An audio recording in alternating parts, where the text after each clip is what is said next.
Welcome, everybody.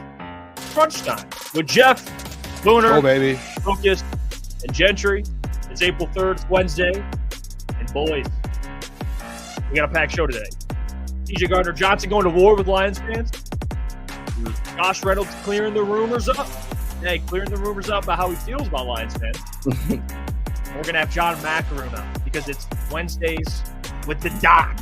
Legend. With the doc, which is essential for all of us here on Crunch Time. Thank you guys for tuning in. I do want to give a shout out to those who joined real quick. Robin's Nest just became a member once again.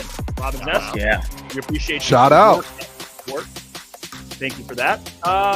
Let's give a shout out. Eduardo O'Neill. This is Brock Wright is back, baby. We'll talk about that as well. Kindle, Vildor, and him returning. Gentry section. Got the hashtag. Yeah, there we go. That's it. You know what? We'll do that. ECN, appreciate you as well. Juggernauts. We got Anakin in here. John Hughes. And the rest of the crew. We got Shift God, Mr. Detroit City. Appreciate you guys again. I can't wait for it. Fellas, how we feeling tonight? Feel great. I feel like $1 million today. Maybe two. Hey, I'm feeling great.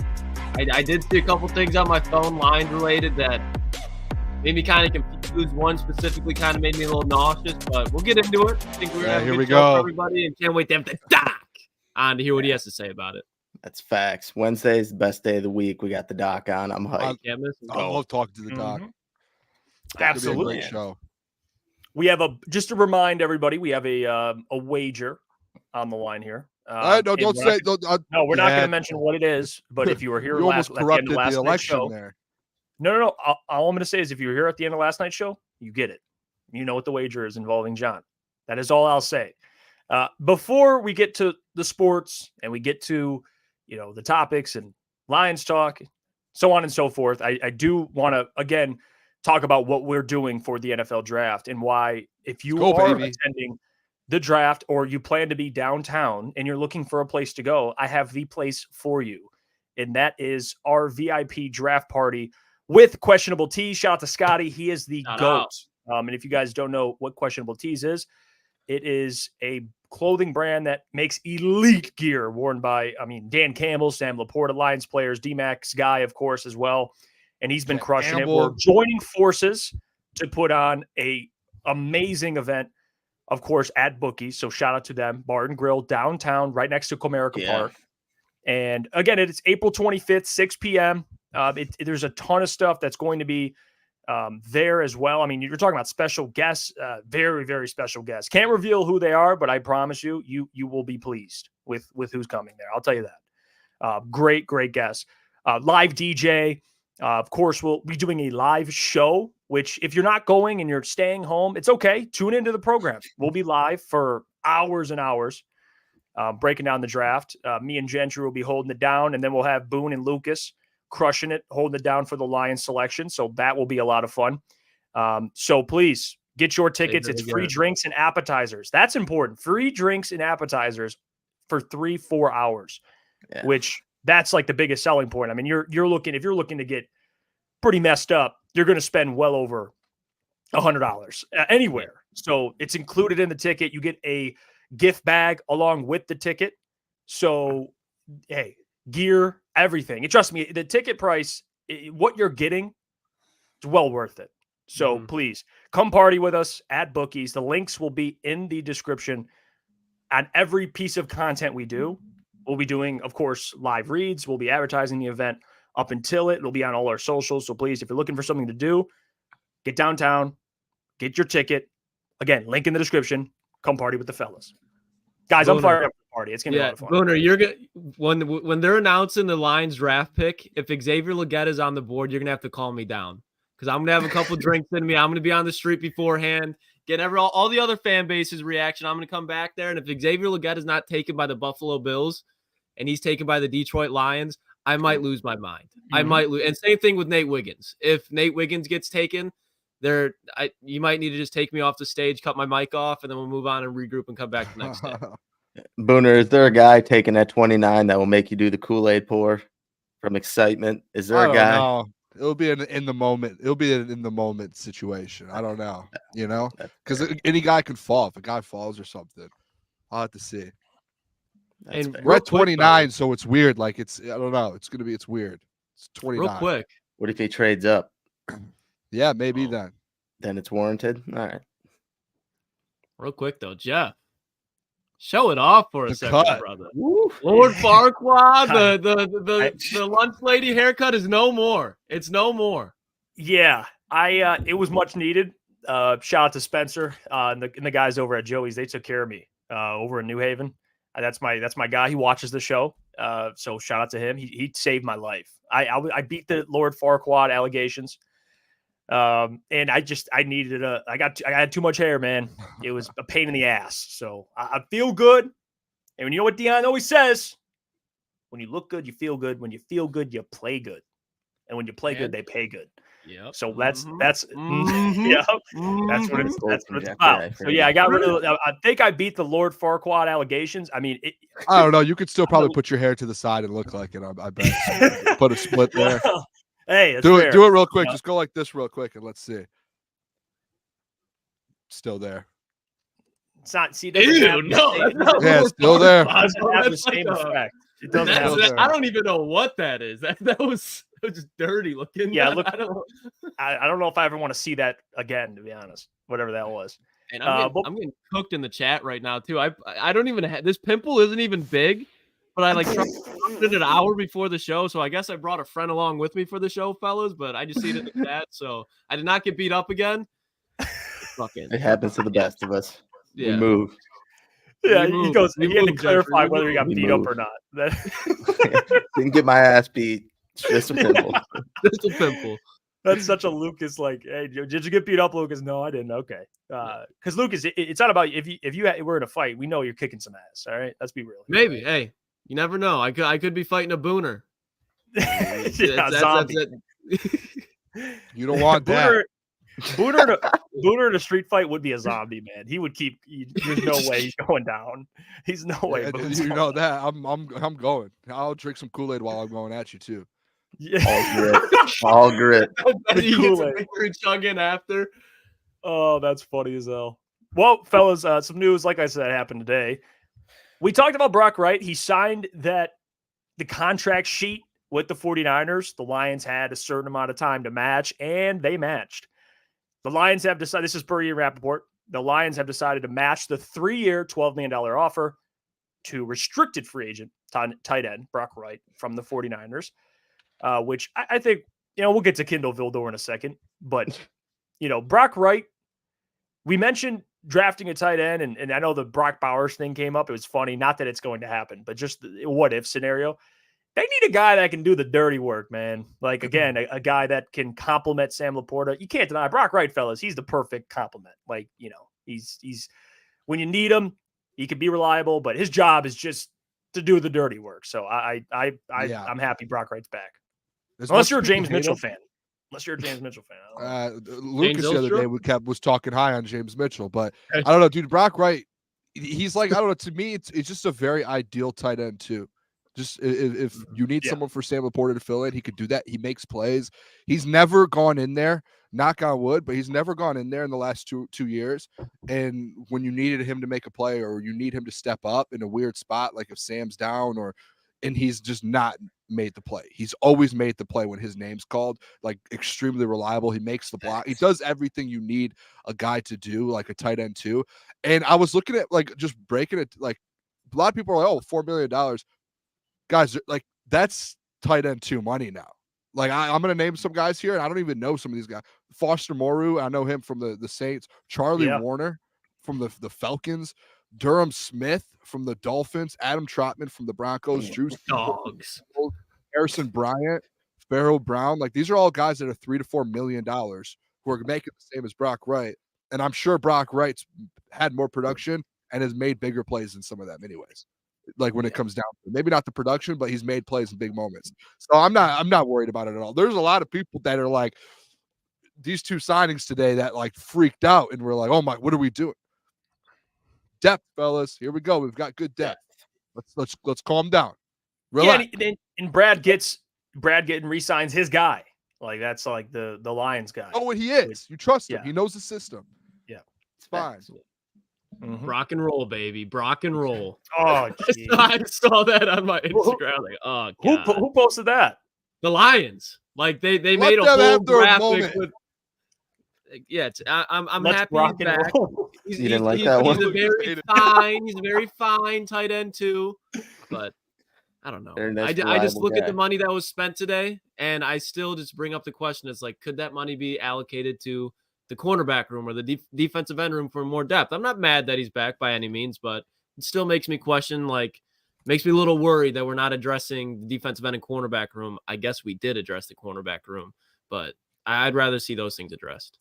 Yeah, I mean, I'm not too worried about it. You had to get a tight end too, and maybe they were going to go through that for the draft. And honestly, I wasn't sure at first if they were going to offer Brock that money, but he's a reliable guy, and they wanted him back. So I mean, he's made some crucial plays, and he's been great as far as blocking goes. So no reason to let him go if he's fitting their system that well. What are you laughing at? No, I want to know. This one got me, dude. And it's not even that. It's just this lighting is killing me right now. It's not even that No, you're big. It's just good. the lighting is making it look like a fucking medium. Don't read the comments, brother. I don't really. I think they're funny. Like, I'm not. Yeah, they're not making me upset. They're trolling. No, Right, it's in actually. that I case, think it's not fucking even a hilarious. first round. That's a Caleb Williams over there. Oh, yeah, chill Someone out, said he's bro. going- That's Marvin that Harris. thing's got Right Caleb now. Williams talent. Yeah, generational talent. Joe Alt. Joe Alt. Yeah. That thing's like JJ McCarthy. He's moving up the board. For sure No, tonight. hey. Oh No, man! let's All stop. right. He Let's said- stop. No, I just saw something. I don't know if it. Hold on, I gotta check my phone here. No, it's not. It's not.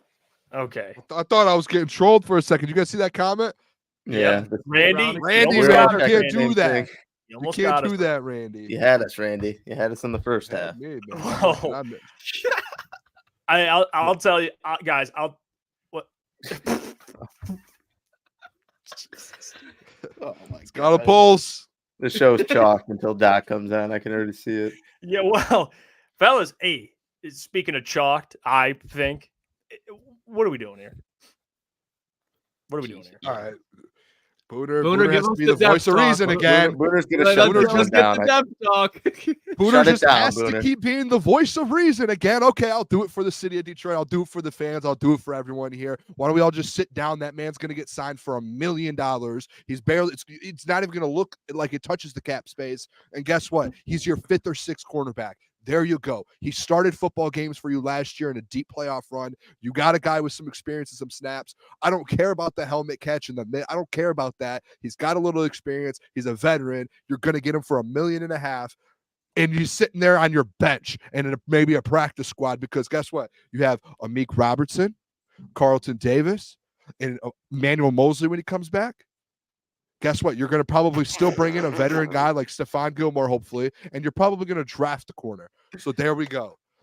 Does anyone else have something negative to say about this? Because everything I watched the pimple today on my was forehead can cover wide receivers better than Kindle Vildor. oh, But that's hey, why he started if he's a all through the playoffs outside of and he made one bad play.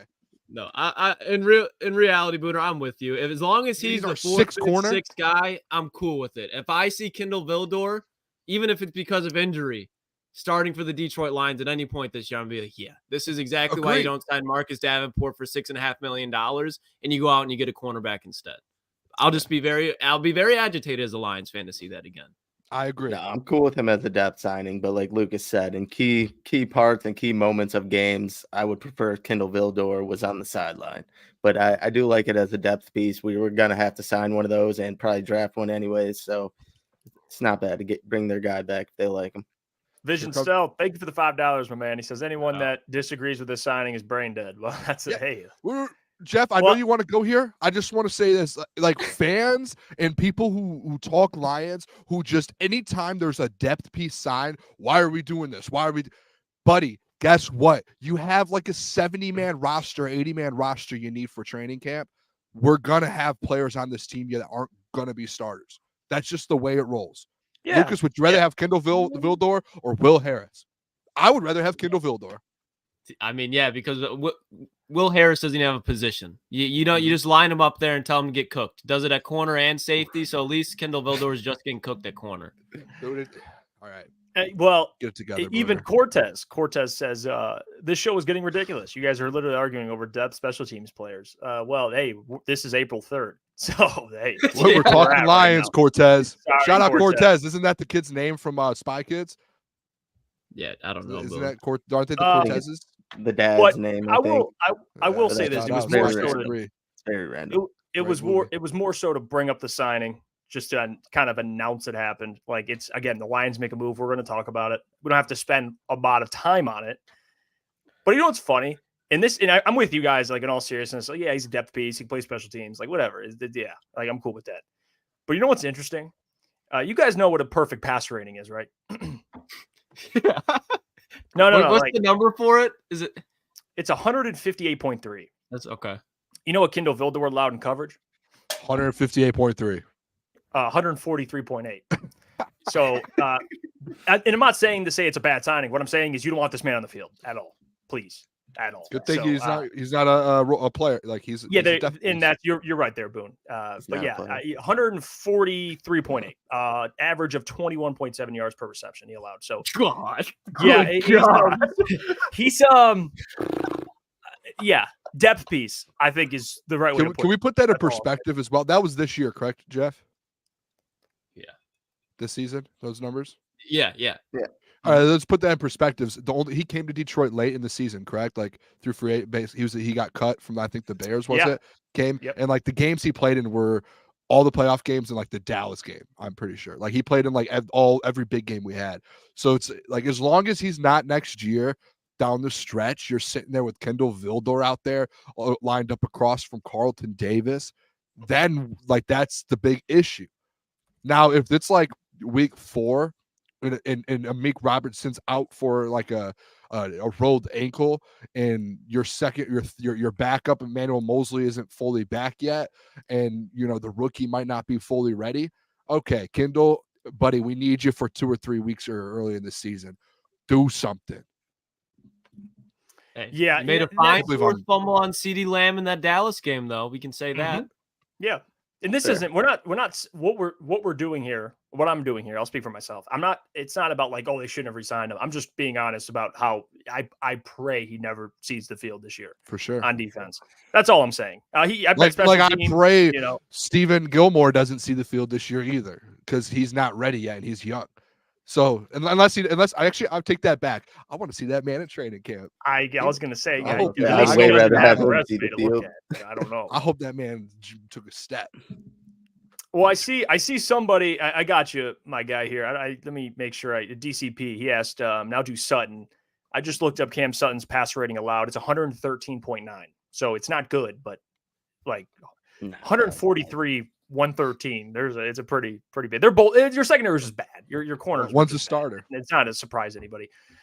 Vision Stealth. Thank you for the $2, brother. He says, well, a CB4 covering any wide receivers. And no, he's absolutely right. So that's why Carlton Davis, Amik Robertson, probably another corner you draft. That's who should be playing out there. Maybe Stephon Gilmore. I could interest you in, Lucas. Maybe. Very interested. I'm listening. Mm-hmm. Okay. Fellow Witherspoon. I'm listening. Shout out ETN. Yep. He's out there still, right? Yeah. Well, a Lions player that I know is damn good, and we don't have any questions about, is Amon-Ra St. Brown. And Nolan Bianchi put out on Twitter, he went on FanDuel, looked up the offensive player of the year odds for next year. Where do you think Amon-Ra St. Brown ranks? I don't want to. I'm just betting on. I've already seen like from like 1 to like 50. He'd be like 1 to 10. He's probably like 9. He's probably like, I didn't even think he'd be top 10. He's probably like plus 1,800, I'm guessing, or around there, maybe a little bit higher.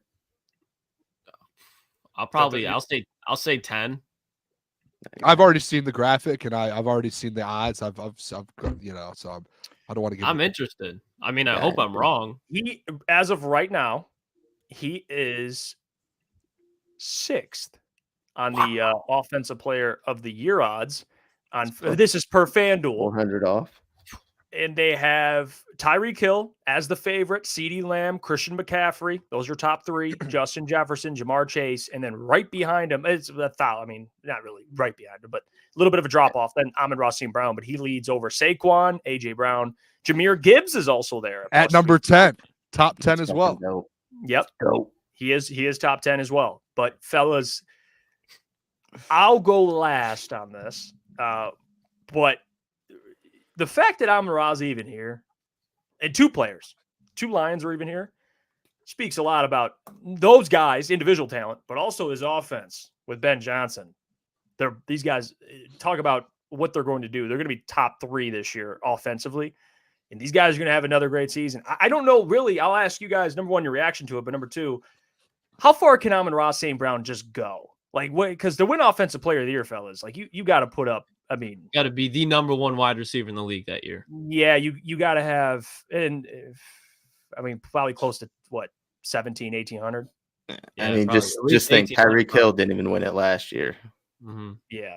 Where are you guys at just with that? 2 Lions players, top 10 Offensive Player of the Year. I'll let the fellas go first because I have some stats for him and Jahmyr Gibbs that I want to throw out there for this. So I'll let them go first, and then I'll go, and then Juicy's. I mean, I think Gibbs and St. Brown, like, they're capable skill wise, but what worries me, like, as far as betting on that goes, is like just how the Lions spread the ball around a lot, and especially in the red zone, they have a lot of different targets. I think that they all could put up the stats if that was needed. But I think the way they move the ball around will kind of prevent them from doing that. But I mean, another year with Goff and St. Brown, the connection between those two has just been getting better and better and better. So another training camp with those two to work, you never know. But I just think the way the Lions offense is built, you kind of share the rock a lot and you run the ball a lot. I think that will kind of prevent St. Brown from doing that. But I mean, it's great to see those guys up there and getting their props for sure. I mean, I think St. Brown, we saw Stephon Diggs kind of take a step back this year, and I think Amon-Ra kind of replaced him as far as in that top 5 receivers. However you want to rank it, I think Amon-Ra has to be in there. But when you just look at the situation that he's in compared to the Justin Jefferson, to the Tyreek Hill, and just how their offenses are strictly built around him or those wide receivers, and you look at Amon-Ra, it's like he's obviously the focal point in the receiving game, but that's a run-first offense. They're going to try to run, and Miami does to a point, but sometimes they're even running with Tyreek Hill. And just his explosivity, it's just on a different level than Amon-Ra. So I think he's going to be a top 3 wide receiver this year, like I do, but I don't think that makes him a offensive player of the year, especially if you look at some of the running backs. Mm-hmm. Facts, boys. Give me your thought. Well, Boone, I could go because I'm going to be honest. I think Amon-Ra, I agree with everything Lukas said. He's one of the best. I think one of the best receivers in the NFL, not just NFC. Like I think top 5 is a good place for him just because of everything he can do. But if we're talking about Offensive Player of the Year, I think I would combine both you and what Gentry said. I think you guys both nailed it. Like you look at guys that will be in contention, CeeDee Lamb, look at the target. Like he is their offense. He's what they do. He's, it's almost to their fault, to their fault. Like it hurts them. It's their detriment, whatever you want to use. And then Tyreek Hill is still going to get insane a number of targets, and they're going to feed Tyreek Hill. It just is what it is. That's how their offense is set up. And then Christian McCaffrey is a usage machine. So, and then you look at Tyreek Hill, touchdown machine. Like it doesn't take anything around from Amon-Ra, but I just think with J-Mo breaking out, you got Laporta, like he's in a more balanced offense, so that's going to hurt his chances too. But I just don't know, and I don't know how to phrase this. I don't know if Amon-Ra St. Brown will ever be in that 1,900 yard year. I mean, he could. And again, he works his ass off, but I think he'll be more of a consistent kind of 1,500 guy, which is freaking impressive. Yeah. I just don't know if we'll ever stat pad and get up into the 1,800s to contend for that, especially when you have one of the best tight ends, and you have, of course, one of the best not one of the best, but an up-and-coming receiver in Jameson Williams. So that's kind of where I'm at. I don't think it's realistic. If you want to sprinkle a couple dollars on it, so be it. Yeah. And I think real quick, Boone, and before you go off there, I think it speaks, and I disagree with the gap and the odds between Ja'Marr Chase and Amon-Ra, because I think this is a year where you already look at the production through the first 3 seasons of both of them. Amon-Ra and Ja'Marr Chase are tit for tat with each other. Like the production is very similar. But you look, and Ja'Marr Chase is a much more talented wide receiver. So the fact that he's creeping in that conversation for betting odds, it says a lot, because you look at the Bengals, that's a pass-first offense. So Ja'Marr Chase is in a much more friendly situation, but still has a similar production to Amon-Ra. Mm-hmm. Am I up, boys? Yeah.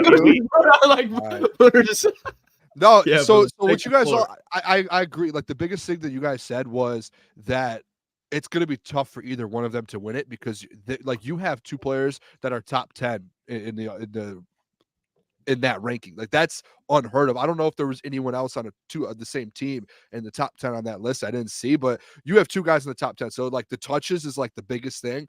Now, I'm going to start with this point with Amon-Ra St. Brown. We had this conversation before. I genuinely think that there's a chance in one of these years coming up that Amon-Ra St. Brown has a chance to become or lead the NFL in receiving yards, total receiving yards. I think there's a chance to where like what he did last year, and every single year he's just gotten better and better. He's had more catches every year, more touchdowns, more yards, and he just keeps getting better and better. And as he builds with Jared Goff and Ben Johnson, like that, if he stays healthy all season, he's only going to keep growing and growing and getting better. So I think, again, I showed you guys the stats a couple months ago about like there's some years where you can lead the league in receiving yards at 1,800 yards. And I think he can get to that. Now, Jeff, you say maybe not. I think if he has his best season, like his peak season is 1,800 plus yards. Like he could hit that if he needed to. Like I think he could. But, and you guys, someone put the comment up a second ago. This is where my head turned. I didn't even see when I looked at the odds that Jahmyr Gibbs was 10. But my first initial thought was, I truly, and I believe this like to my heart here, I think Jahmyr Gibbs has a better chance next year of compete for offensive player of the year than Amon-Ra St. Brown. And I think that it's something like the next, not just next year, but like the next 4 or 5 years as he's on his rookie deal with this offense, that like Jahmyr Gibbs is going to be in that conversation year after year. Like if you look at his rookie year, 1,200 yards, fellas, total, only 230 touches and 11 touchdowns. And then I just pulled up Christian McCaffrey stats, 2,000 yards, which, yes, it's 700 yards difference, but he had 340 touches and 21 touchdowns. Their yards per touch, Christian McCaffrey's 5.9 and Jahmyr Gibbs is 5.4. It's like not far off at all. And there's going to come a point to where like either if it's this season or the next season to where Jahmyr Gibbs is going to get so good to where, yeah, you want to split touches up around the offense. You're going to have to give Jahmyr Gibbs the ball more. Like, you're going to have to get him 300. He'll be the focal point. What? Yes. Like, Christian McCaffrey, he gets 340 touches. They have George Kittle, Deebo Samuel, Brandon Ayuk, Juwan Jennings. You know, they have guys, just like the Lions do. So there's going to come a point to where it's like, hey, Jahmyr Gibbs is just that good. He's like Christian. He could get to that Christian McCaffrey level. We need to get him 340 touches. It's the same thing with like a Saquon and these different guys. Like, yeah, you might be in a great offense. You're just so good. You need to get touches. I wouldn't be shocked if that ends up happening to where Gibbs starts getting more. And Jeff, I know you're going to say, well, you have David, you have this, you have that. But guess what? What do you say about when you have running backs on a rookie deal? Respectfully, run them to the ground. Okay. Run them to get everything out of them. Wow. That's what I see them doing with Jahmyr Gibbs. Now that his flip, that switch has been flipped, right? That flip, like they realized what he could do at the end of last year. Let him know, Boone. Like it was the same thing with Hutch. At the beginning of the year, struggled, and then towards the second half of the year, he just boom, Jahmyr Gibbs season, baby. Now they know what they have out of him. He's going to get way more than 230 touches next year. Way more. Okay, I disagree. I think no, and I'll tell you why. I think Amon-Ra St. Brown has a better chance, to be honest with you, and for a couple different reasons. One, the terms of targets versus carries, I think St. Brown will have more opportunity because Jahmyr, again, shares a backfield. I'm not disagreeing. Jahmyr, again, is a great player, but you just got to look at the touches. Like, he's not even the number one red zone. Really gets all the carries in the red zone. It's David Montgomery. So, you know, how are you going to win Offensive Player of the Year when he has 10 touchdowns like that? And he's going to get a lion's share of the carries, no pun intended. But that's how I feel about it. Like, I think Amon-Ra St. Brown has a better chance. Although I get what you're saying about Jahmyr. I don't think Jahmyr will ever be Saquon in terms of, and Christian, in terms of carries. You don't want that. I don't want Jahmyr, especially when you have David, keyword, especially when you have David, to get 20, 25 carries a game, you know, including 7 or 5. I'd rather him stay healthy. I'm with you, but if because of them sharing a backfield, I just don't think, like, Christian McCaffrey and Saquon, they're not sharing backfields. Like, those guys are getting 25, 30 carries. I mean, Saquon had 40 carries last year.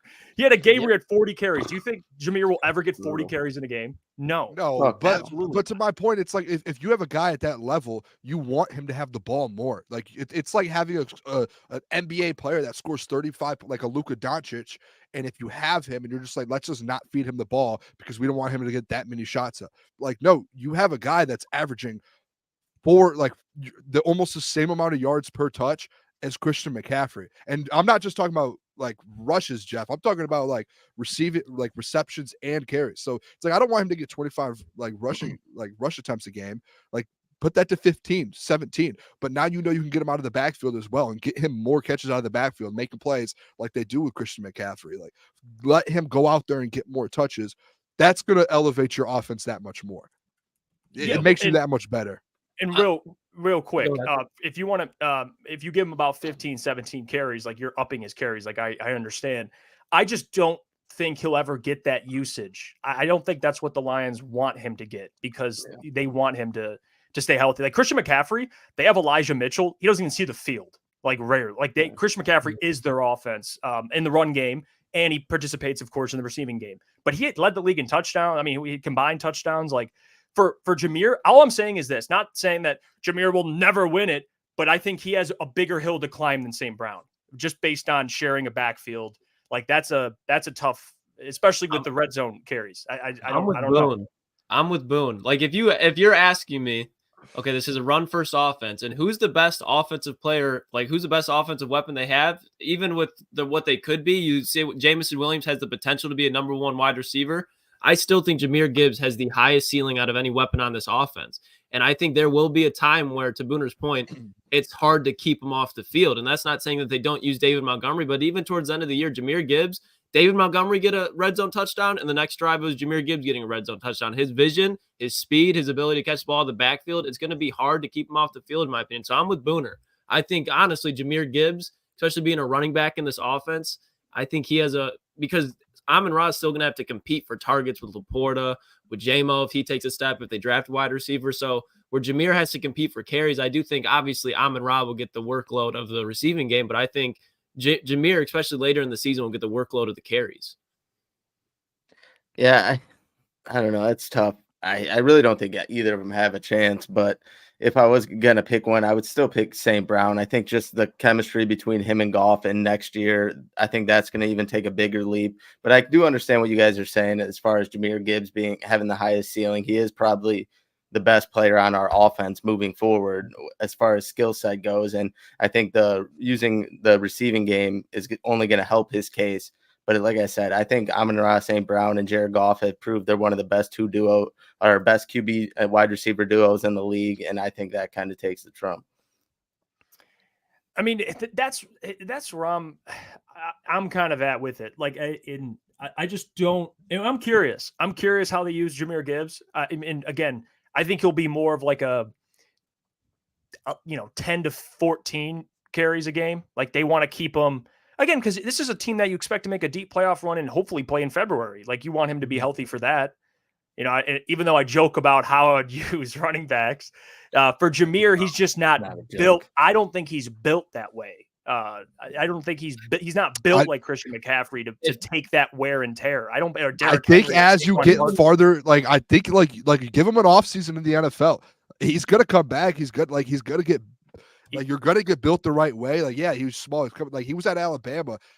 Like even to your point with the touchdowns things. Like he didn't score the first 4 games, right?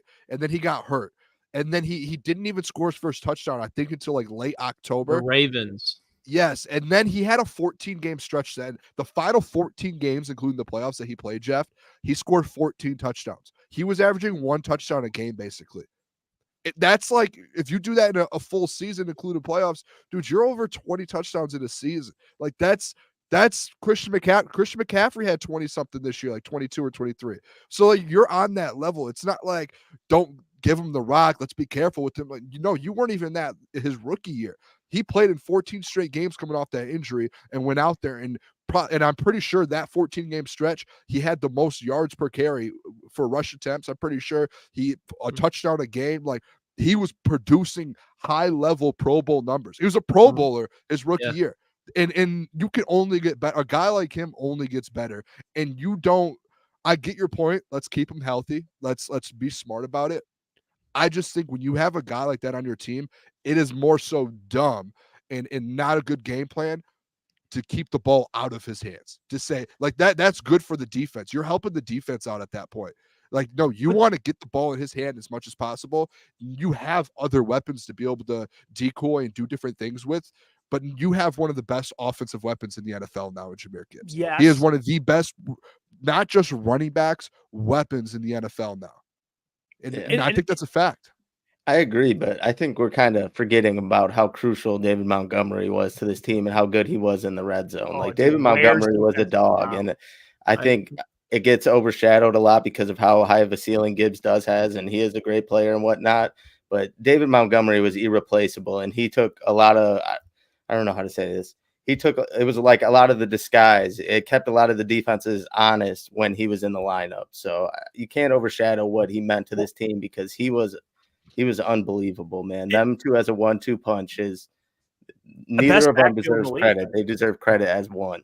You know, I'll ask you guys this real quick because I thought, not that you guys are saying me and Gentry, obviously we disagree. It's a fun little, we disagree, but none of us are saying he will win it. I want to make that clear. But just the possibility between Amon-Ra and, of course, a guy like Jahmyr Gibbs.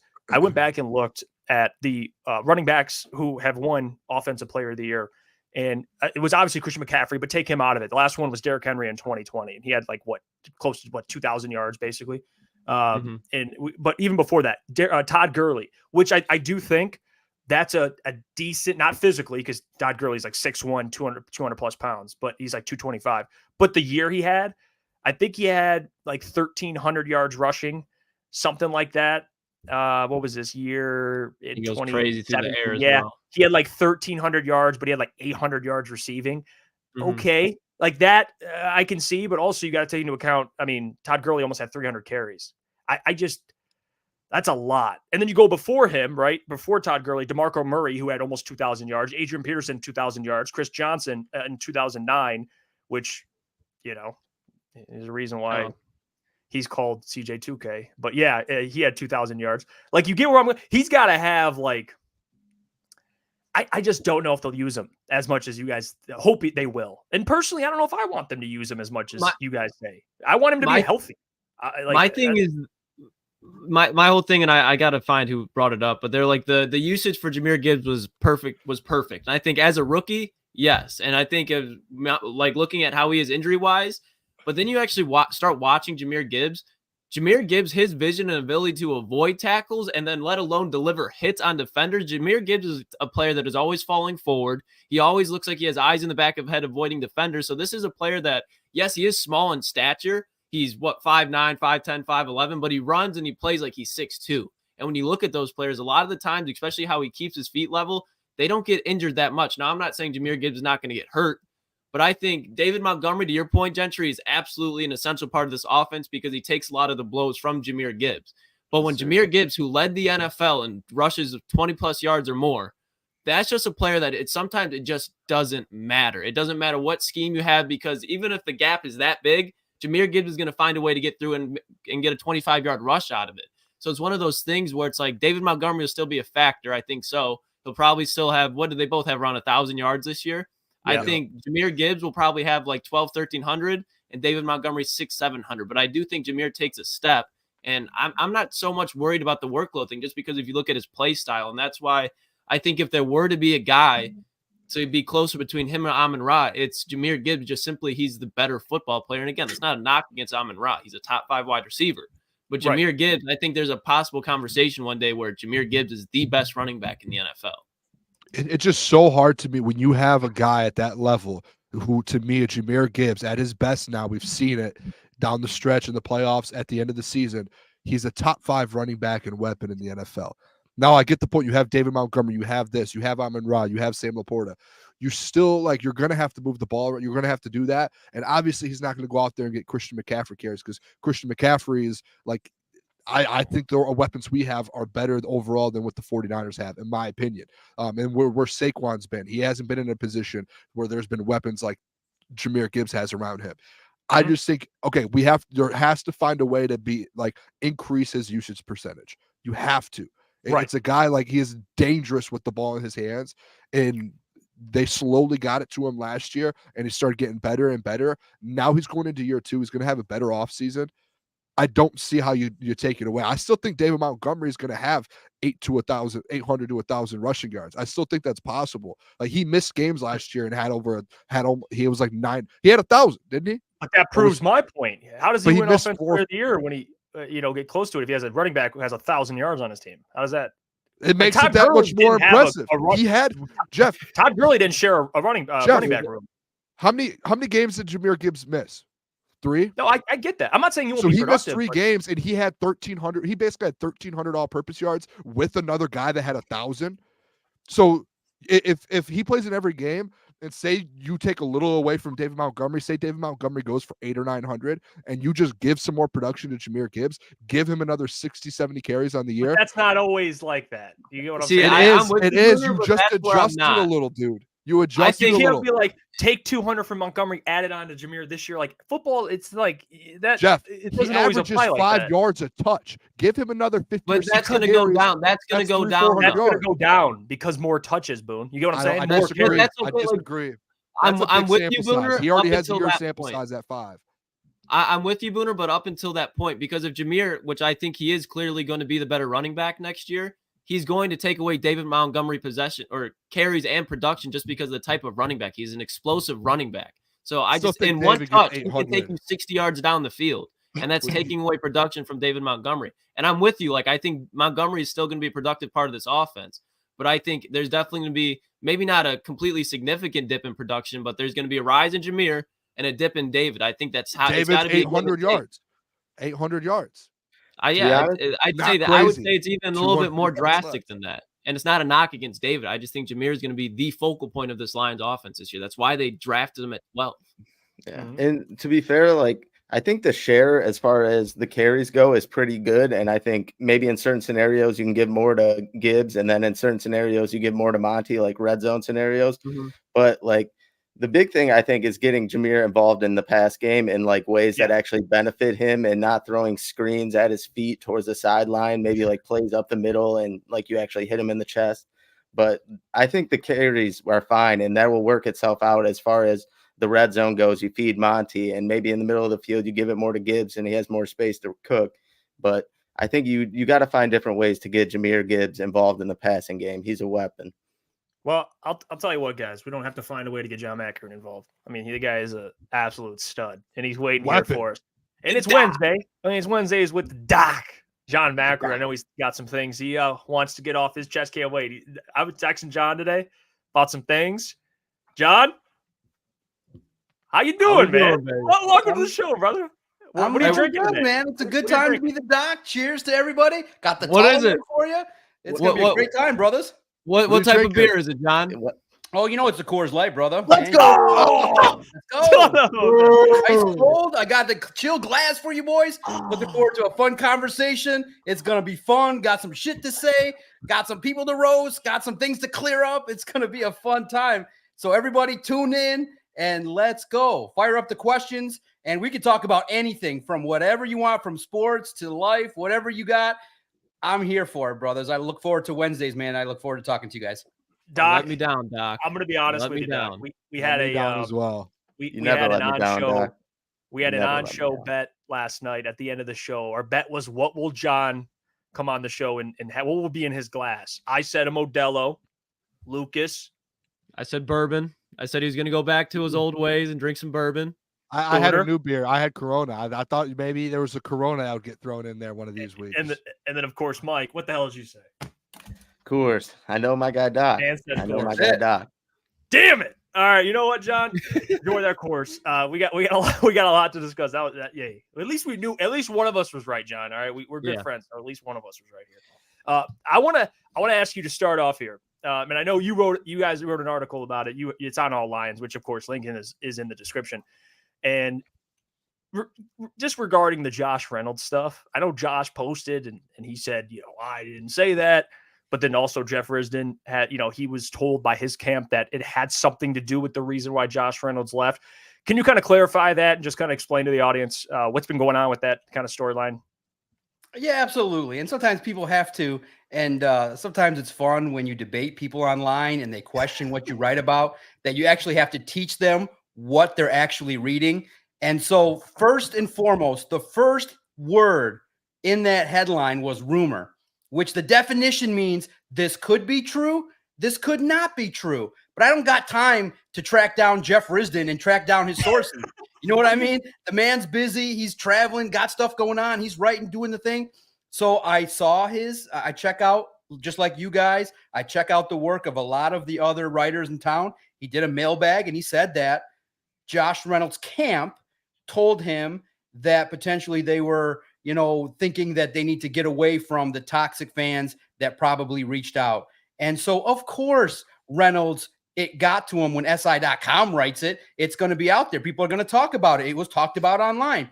He's not going to come out and acknowledge that. That is what, guys, you have to understand. These athletes, they are always in PR mode. They are never going to reveal. Think about it. Just common sense. If you use common sense, he's sitting around, he's looking at his phone, and he's looking at, oh my God, look what these people are sending me after this horrible game. He probably got a handful of nasty messages. He's sharing it with his people, and they're like, oh, and his friends, as they should support him and say, oh, you don't got to be there. They're not showing you love. So it could be true, but at the same token, look, guys, sports, common sense. Denver backed up the money. They showed him the love that he wanted. He got the deal that he looked for. So that's where he went. I told you boys that he was looking for the best deal, and the Broncos got it. But do I think a factor was the fans? Maybe 5%, but not an overwhelming factor. But what people do is they go out and they go, oh my God, Josh Reynolds, he declined this, or he had this lovely message. And they just completely discount what Jeff said, or they think that I am the one that's coming up with the rumor. So people just read the story, understand what you're reading, understand who is attributing what. And like I said, I used the phrasing, if this did happen, if potentially it was a factor, that's not a good look. But in the end, when someone puts rumor in front of their headline, it means potentially it's not true. The more serious headline is when you see report in front of the headline. That typically means someone is having a case that they want to state, and most of the time it's true. But in the end, I don't give a flying shit what people, how they react to what I write. Double down. You know what I mean? I have a base following that loves what I do. There is a niche industry that loves to critique the media, or hardcore journalists that will question, well, why would Doc write that? Why would he find that interesting from a podcast? Well, guess what? The reason why I wrote it was it interested me. And you guys remember 2 weeks ago when I was so excited after the SI meeting. And the reason I was excited was, one, I realized, okay, I had 6 companies coming after me, and I got to stay with the company and the leadership that brought me to the dance. Dog. The reason why I signed the deal is management has always done the one thing that I've wanted, which is, John, you run all Lions, write whatever the hell you want. We trust you. They support me. They defended me against the Lions. They let me control the entire All Lions website. And so from a publisher standpoint, I can write things that interest me, that I believe people are going to talk about. Whether anybody cares about it or not, I write what I want. And thankfully, I'm going in my 6th year. And I like I said, I saw one of your guys say, man, John likes to talk about himself. He seems full of himself. Well, you know what? I was humble my whole life. The first 43 years of my life, I was a humble, quiet guy. And then I just said, you know what? I'm a successful podcaster. Let's go. Arguably one of the most successful podcasters. And I run a website that's successful. So I'm going to boast about it. And I get to write topics that probably nobody will touch. And to me, I thank the audience. I thank you guys for talking about it. I thank the audience for reading it. You guys have kept me here, but I'm so thankful that I'm in complete control, that whatever's in my brain, I can write about at si.com All Lions. It's a blessing. But in the end, if you're a hardcore journalist and you don't like what I write, I'm sorry. That's where the industry's going. People like a little bit of entertainment with their facts. It's just the way it is. And I get to do it for a long time, God willing. Talk that ish, John. Yeah, Talk that's that cold, ish. John. Talk that Oh, we ish. love you, Hey, John. you're just 101. you're doing your job, and you're doing it at a high level. So if Yep. people don't like it, they don't like it. You do it at a high level. Do a great job. I'm gonna go off this Josh Reynolds thing, John. And we might have talked about it in the last few weeks with you, but now that it's official, Josh Reynolds is out of Detroit. There is a wide receiver 3 spot kind of open, DPJ or whoever takes that spot. Where do you see the Lions going with that? You think it's gonna, one of these free agents, a Tyler Boyd, or do you think they end up just deep wide receiver class? Let's go get a wide receiver in the draft. Where you at with that, Doc? Yeah, wide receiver 3. Well, first of all, again, I'm going to toot my horn a little bit. Did you guys see the John Maakaron bulge movement on Twitter? Oh, no. No way. What is this? It's going crazy, man. Everybody's got a bulge. And I guess the Doc's bulge is making its way. The bulge army is making its way across the internet. And I got the biggest bulge. So I guess that's why they kind of created it. John, you got to give us some context here, man. Whoa. Wait, Doc, are you serious? No, you guys are not paying attention. Going viral? You guys are not paying attention online. There's this, subsection of Lions fans where it's Brad Holmes' bulge. Brad Holmes' bulge. Amon-Ra's bulge. Jared Goff's bulge. And, bro, they hammer my Twitter all day long because some of the stuff I write is not positive. But, in the end, we have a mutual respect that, hey, Brad Holmes' bulge. I'm not sitting here drinking his bathwater all the time. Some things I'm going to complain about. But I think that they've shown me the proper respect by getting the Doc's bulge up and running. At least I think that they do. So, but, to your point regarding wide receiver 3, clearly St. Brown and J-Mo going to be clear targets. I think that hopefully they draft an individual that can come in and earn his way into that number 3 spot. But right now, going into camp, you would think it's going to be potentially Donovan Peoples-Jones and the underrated Khalif Raymond. And with a guy like Raymond, he's always intriguing in regards to the fact that he makes big plays. He's got chemistry with Jared Goff, and he's a veteran, savvy. I know he's similar in terms of his statue to Amon-Ra St. Brown, but I think that when you see a player like Khalif Raymond, he earns a lot of respect. And the name to pay attention to that I think is going to get an opportunity, he's a big-bodied receiver, 7th-round pick, Antoine Green. I think when we got a chance to see his development from the start of the year to the end of the year, I think that he's got potential to be a pass-catching threat. You guys saw, I think, in the preseason when he had that big run for the touchdown. And I think that he's going to be given an opportunity. That's why they were comfortable moving on from Josh Reynolds, not giving him that extra year. I think Antoine Green's going to battle for that spot, but I think you're in a good spot. Even though you lost Josh Reynolds to Denver, I think you're in a good spot to replace him with some talent. John, That let me Teddy B ask you pass something over the just kind top. of real quick off that question.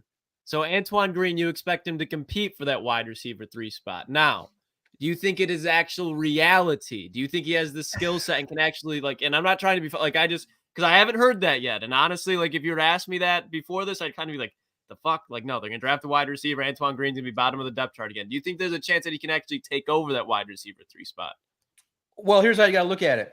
Ben Johnson's offense is complicated. And sometimes a guy like Antoine Green has now had a year in the system.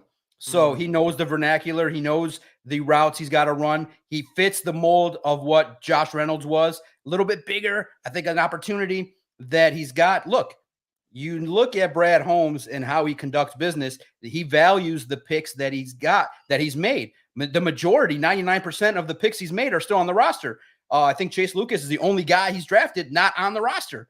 So he's going to get an opportunity. Do I think he's the number 3 right now? No. I think you go with a veteran. I think that DPJ and Khalif would be over him, but he's going to be given an opportunity. And I think in training camp, you're going to see highlights of what he can bring to the table. Big-bodied receiver, can make the catches. And from what I saw, I think he's got a good head on his shoulders, good attitude. I talked to him quite a bit throughout the locker room, throughout the season, kind of getting his mindset. And he's got that hunger. He was mad that he wasn't out there. He was, a guy that was inactive for a portion of the season. He didn't like that. So I think he's going to come back with the competitiveness and will have the drive to earn the spot. So that's all the Lions are asking for is competition. and you add another college elite athlete into that room, oh my goodness, the competition level is going to be out of this world. But he's got a chance. He'll have a leg up.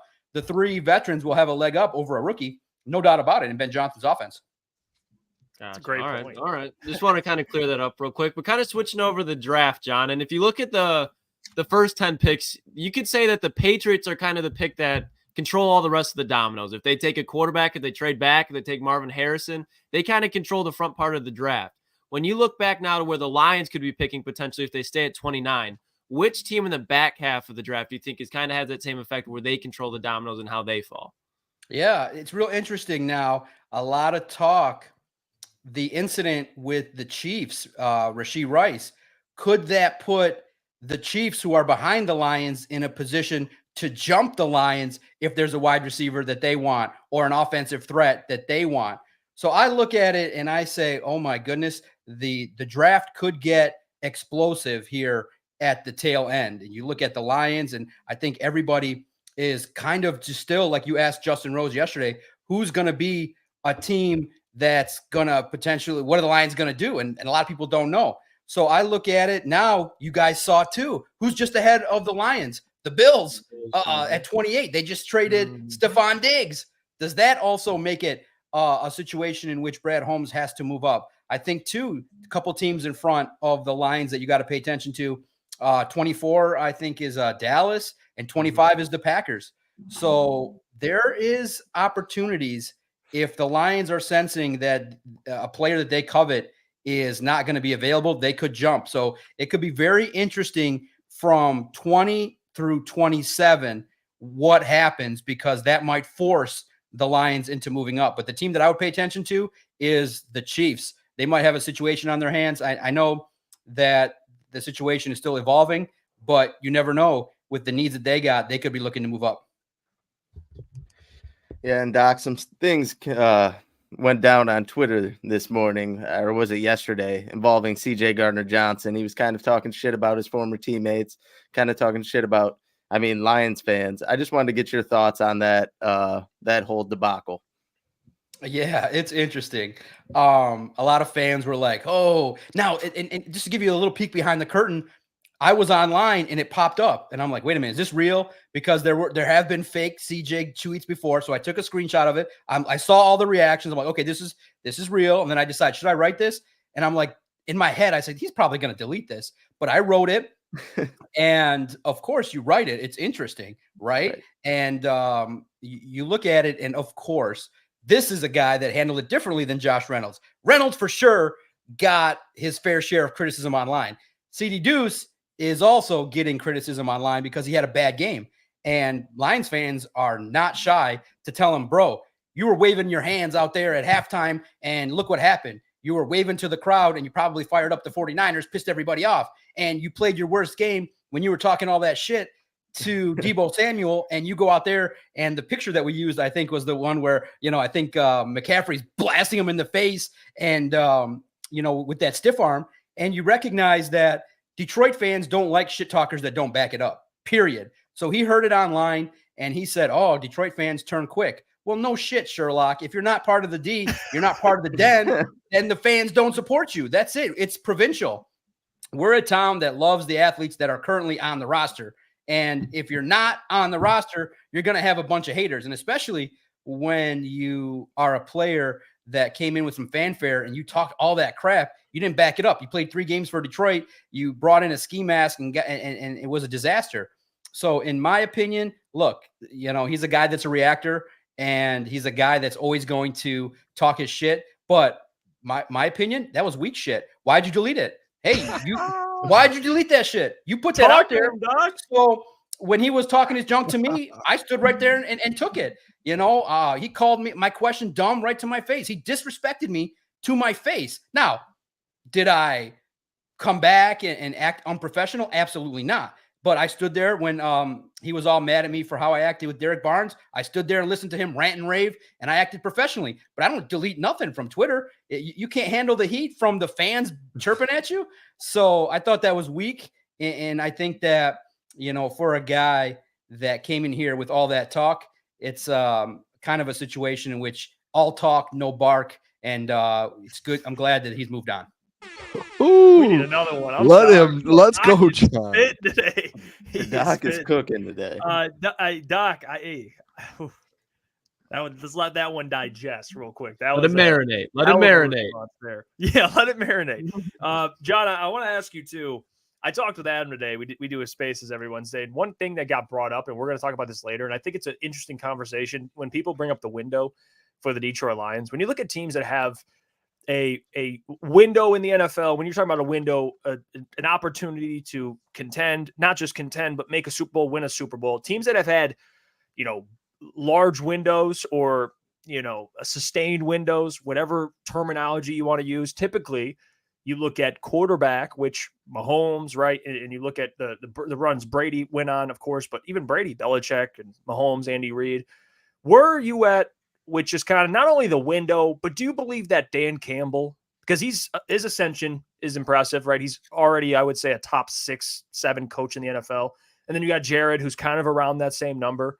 Do you have faith that those two, and of course the defense, I think that's important too. Chiefs had a great defense this year, so obviously that's important. But do you think that this window will be open as long as Lions fans just kind of expect? Do you think it's realistic to be like, this team will be in the Super Bowl picture for the next half a decade? That's a great topic, and one I'm going to dive into real fast, Alan. For those that don't know, I upset the Lions defense when I commented on Twitter regarding Derek Barnes and the whole issue with Dak Prescott. So the linebackers were pissed. They confronted me, and they were like man-to-man upset. And then you got CJ just chirping in the back. Oh, why don't you tag Derek Barnes? Just like running his mouth to a reporter. And I'm just sitting there going, okay, why are you guys mad? What's going on? So I pissed him off. I stood there toe-to-toe, and the blessing was they thought I was going to get scared. I said, Derek, this is what I posted. I have a Twitter page. A lot of people like it. So this is what I wrote. So I showed it right to him, and he talked to me man-to-man. I got a story out of it. So the Lions think that they're talking to a guy that's scared of confrontation. I'm not, because I understand that I'm not scared of reporting what I think. And the blessing is that they know, okay, this is a fair-minded guy. He's equal hate and equal fairness. When there's good things to write about, I write about it. When there's bad things to write about, I'm not scared. I don't have to be scared. They gave me the full power to just write what I feel is best. And luckily, it's been a blessing to keep doing it. Now, this is crazy because look what happened today. And I'm a guy that's a jealous fan, and I see what the Texans did today. Yeah. They traded for Diggs. Now, here's the mindset of the doc. I'm like, God damn, there's a team that did something that probably Lions fans wanted to see. Houston cracked into the playoffs. They got blown out by the Ravens. They had clear weaknesses. And what do? They nab free agents galore. They trade for Stephon Diggs. They traded for their little ball of hating Stephon Diggs. They traded for their CD Deuce. Let's see if that works out. They got a premier defensive lineman. They got an offense that is clearly stacked with talent all over the place. They made free agent moves galore. And it got me percolating, got me thinking, tomorrow I'll probably put the words down in regards to at all Lions, what I think about the Lions way of building versus the Texans. They pushed all in.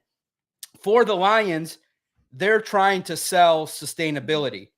And I understand that. I respect that. But that's just a really, with the salary cap, the league is not really designed for that. You're going to pretty soon have Goff making pretty much, by all accounts, $50 million a year. Aiden Hutchinson, Penei Sewell, Amon-Ra St. Brown. And we're not even talking about J-Mo, Jack Campbell, Derek Barnes. McNeil. Exactly. Aleem McNeil. You are not going to be physically able to just pay everybody. So in my mind, I think the window's open for 24 and 25.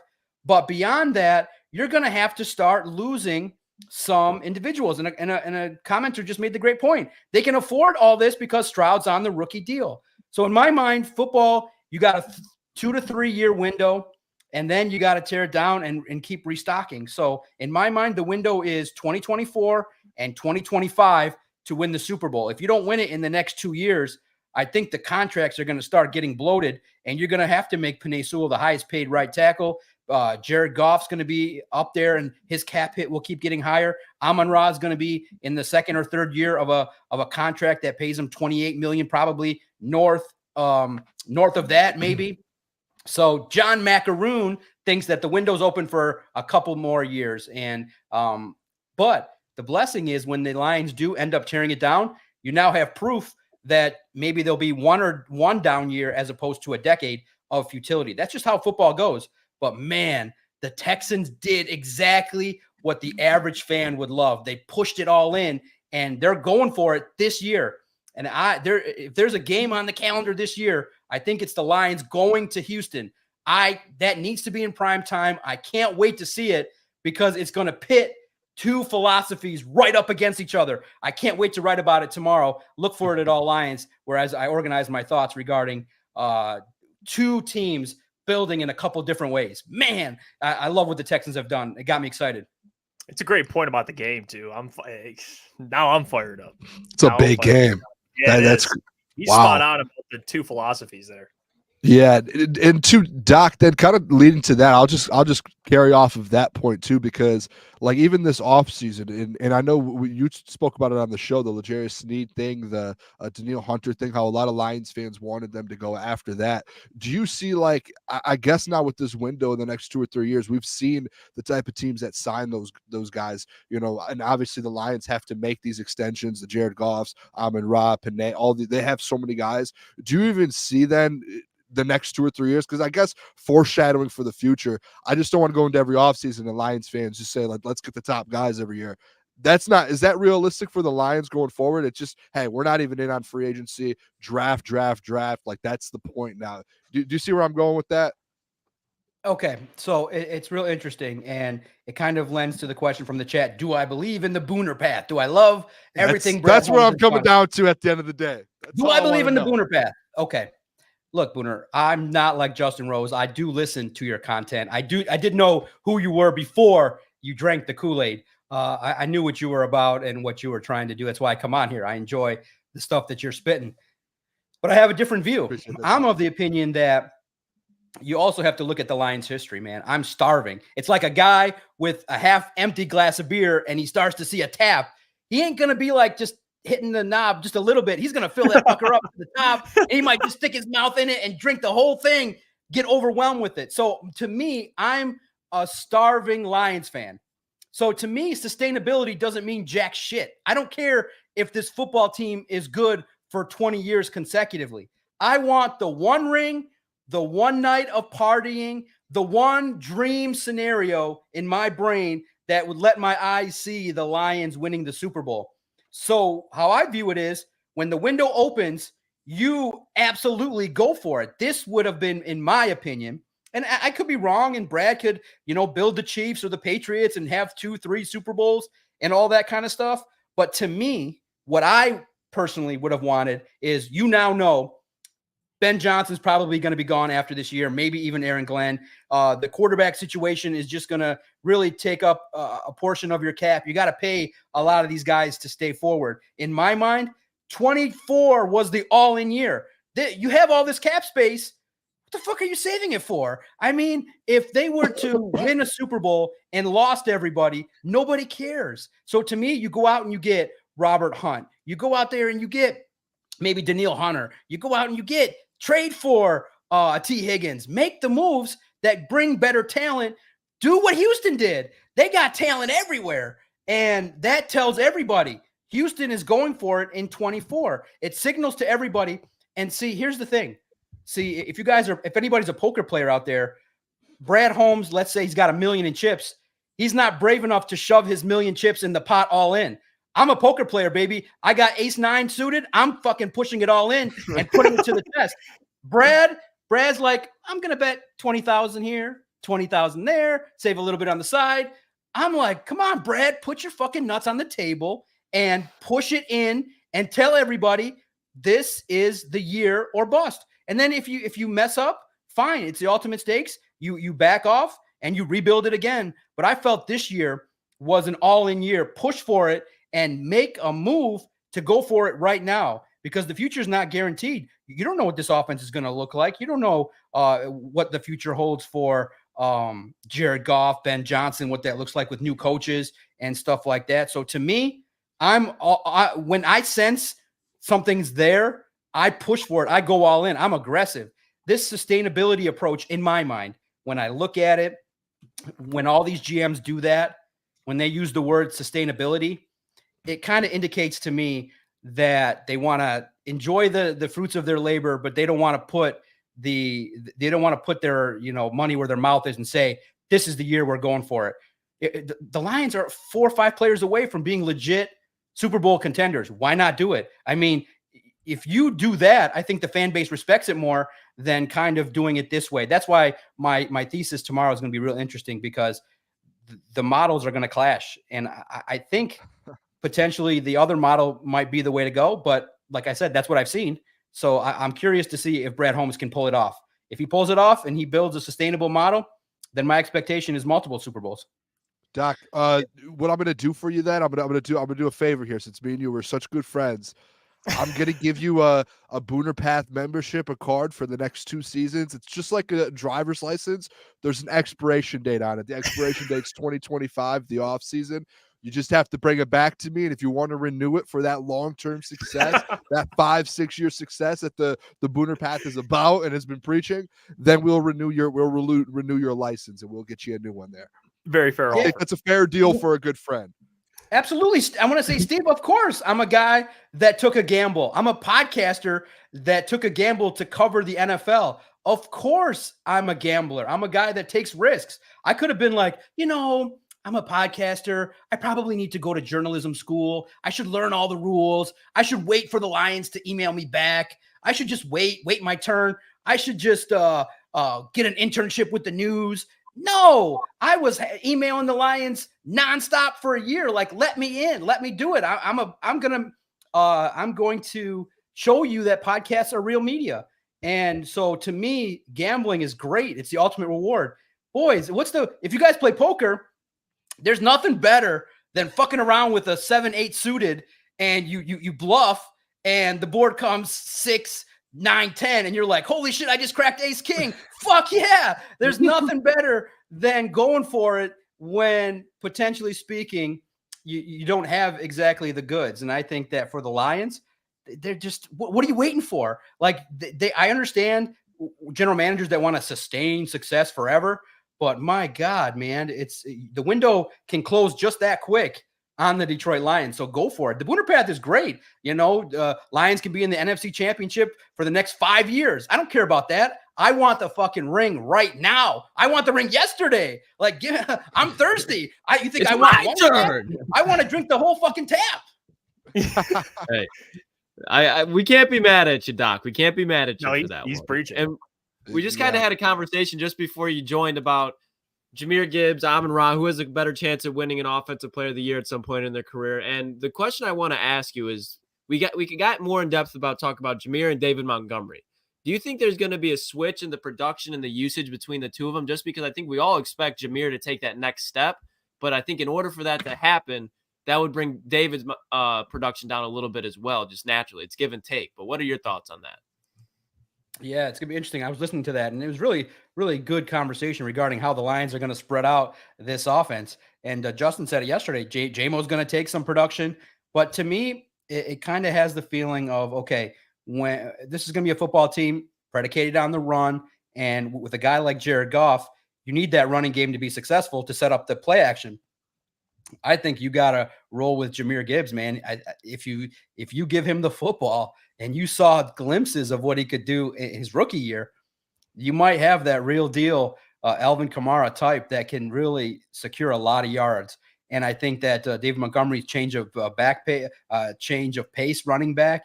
So to me, Jahmyr Gibbs has more of a chance to be the Offensive Player of the Year and MVP caliber season as well. If you recognize, you know what?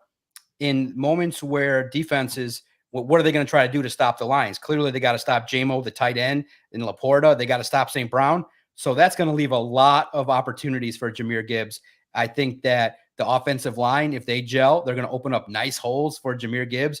And I think now he's comfortable, not as nervous. He's going to understand another year working with Scotty Montgomery. You're going to start seeing some more explosive plays. That's what you're going to see from, I think, the Lions' offensive attack is just a little bit more explosion from the running game. And to me, Jahmyr Gibbs has the potential. It's do you give him the keys to the Ferrari just yet? It seems like they were starting to. They were letting him in the car, and now he was in the passenger seat. He's seen how fast the thing can go. Now they're going to be like, all right, man, you get in there and you handle business. You control this vehicle. And if you put trust in Jahmyr Gibbs and you compliment him with Laporta and St. Brown and JMO, and you get a little contribution from, the third wide receiver spot here and there, this offense is going to be special. It's going to be hard to stop. So to me, Jahmyr Gibbs, a little bit more than Montgomery. And that's crazy to talk about. Montgomery is legit a solid running back, and he put up numbers. But to me, Jahmyr Gibbs is the guy that can be more explosive and that can do more in the passing game as well. Yeah, Doc. And before we get to a few member questions, obviously today, Brock Wright made his extension with the Lions, or the Lions matched it rather. Were you surprised of that? And just how valuable is Brock Wright to the Lions? Don't forget about Kindle Vildor, Doc. Huh? Oh, yeah, Kindle Vildor. Kindle Vildor. That was funny to me because I was like, did they not forget the ball bounced off the dude's head and he didn't make the play against the 49ers? I saw the love that he was getting online from a certain fan base. I was like, oh my God, you guys are really all about supporting the Lions. Listen, Vildor is a depth player. Brock Wright, to me, I was not surprised because the numbers, to me, if it went either way, I would have been okay with it. I thought the contract shakes out to be a situation in which you're really only locked in for a little bit more money this year, and you can move away from it reasonably quickly if things don't go right. But to me, Brock Wright is a blocking tight end, and you have an offense that needs to run the football. So to me, you saw Brock Wright also make some plays when Laporta was dinged up, and he's made some plays here and there as well. So look, that's an example of Brad Holmes rewarding a guy who leveraged the Lions. I love that. He went out there and his agent, good on you. You went out there and got another offer for your guy who only got a one-year deal, and you secured some more money for your client. That's just exactly what an agent's supposed to do. And look at the 49ers trying to fuck around and try to take the Detroit Lions tight end. Look at them trying to fuck around, huh? But no, they took some of our cap too. Yeah, absolutely not. The Lions rewarded one of their own. And look, Dan Campbell, a former tight end, is not going to let one of his own walk out the building. That's why, to me, I was like, at all Lions, I was like, man, I'd love to see Brock Bowers and Sam Laporta double down on your strength. But I'm talking dream scenarios. It doesn't look like that's going to be the case. But listen, Brock Wright's talented, and I think he's one of those quiet leaders that just lets his play do the talking, hard-nosed, does everything that the Lions would want. So to keep him around for just a little bit more money and a little more security, he's one of the Lions, and he's going to stick around. So good for Brock Wright, good for his agent. It was good to see. Well, let's get to some member questions. Let's start us off. We got Patty Grimes. He asked, question, Doc, what was your favorite Lions moment last season? Yeah, it was the first playoff game, man.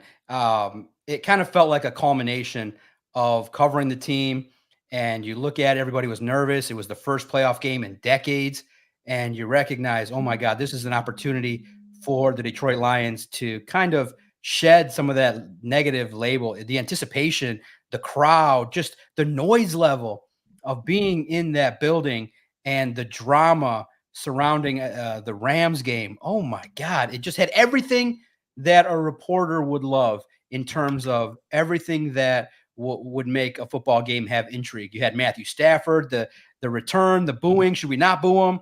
You had the Lions, Jared Goff facing off against his old coach. So to me, when they secured that victory late in the game, it was a great moment. The roar of the crowd just kind of felt like, you know what? It's a new era for this football team to win playoff games, not just regular season games. It felt like, man, I covered a winning team, and I'm sitting here at Ford Field, lucky out of my ass that they let me cover this football team with the stuff I've done. And I just took it all in. And I was like, oh my God, the Lions, I got to witness the team I supported. It was a season ticket holder of win a playoff game. So to me, that moment was special. It's seared in my brain. And to knock Matthew Stafford on his ass is always a plus. Lights went out for a second on Stafford. Yeah, agreed there. Shout out ETN, Rams fan sure. in the chat there. Sarah asks, hey, Doc, where do you see the Lions going for the trade deadline this year? Some way too early, maybe expected. What kind of trade deadline you see Brad having? Oh, that's going to be fun too, right? Could you Yes. imagine that one player away that you need? You always look at defense first and foremost, maybe another defensive lineman. It's going to basically, Sarah, you really, in the end, with this football team, you got to pray they stay healthy. If this football team stays healthy, hopefully you don't need to make any moves or additions. But, if they need to shore up a position group, it just seems like the offense is stacked. And we're not even talking about Craig Reynolds, Bam Knight, and some of the guys that are role players that have a chance to step up. So the offense is pretty much in decent shape. To me, the defense is the area where, in my mind, you can never have enough pass rush help. And if there's a player that's on a deal that's expiring, man, look for the Lions to pounce. I'm hoping that the Lions do enough by the deadline that Brad Holmes is the opposite of Steve Yzerman, and he adds to this football team at the deadline. What do you think about that, Mike? Yeah. That's fair. That's fair. You got me there. That was a great shot at Stevie Y real quick. Alan W. He asked Mailbag, do we really need to draft a wide receiver as high as 29 if we believe J-Mo will take the next step next season? And if he doesn't, at what point do we talk about him potentially being a bust? Okay. Here's the thing. The Lions love competition. I would draft a wide receiver just to send the message to J-Mo, hey, step your ass up. Look, no spots on this football team are guaranteed. In my mind, when you have a strength, it's an offensive league. Do we look? And guys always say, do we need this? Do we need that? Listen, injuries happen. You have situations in which, certain guys are not going to make it. We're talking positively about Antoine Green. Maybe he doesn't fit the need. Maybe Khalif Raymond gets injured again. Maybe DPJ doesn't take that step. So you look at it and you say, you always need every position at all times. Brad Holmes said it. Pay attention to what he says. He reveals the truth. And this was probably the best answer he ever gave. It was at the owners' meeting. Pay attention. One of the reporters says to him, this roster came from a spot in 21 to 24. And, look where you're at with it. What's been, the factors that have made this roster better? And he just looked and he said, you know what? I can't think like that. I'm always thinking, how do I tinker with this roster? How do I make it better? How do I look at competition at different spots? How do I add depth? So to me, in my mind, I think that J-Mo still is a young athlete and will be given 2024 to develop. I think that a first round pick, I think the Lions are more patient with developing players, but I think he's got the moxie. He's got the goods to want the football, to want to prove that he's just not a guy that, is just some speedy receiver. I think he wants to compete. He wants to be among the best players in the game.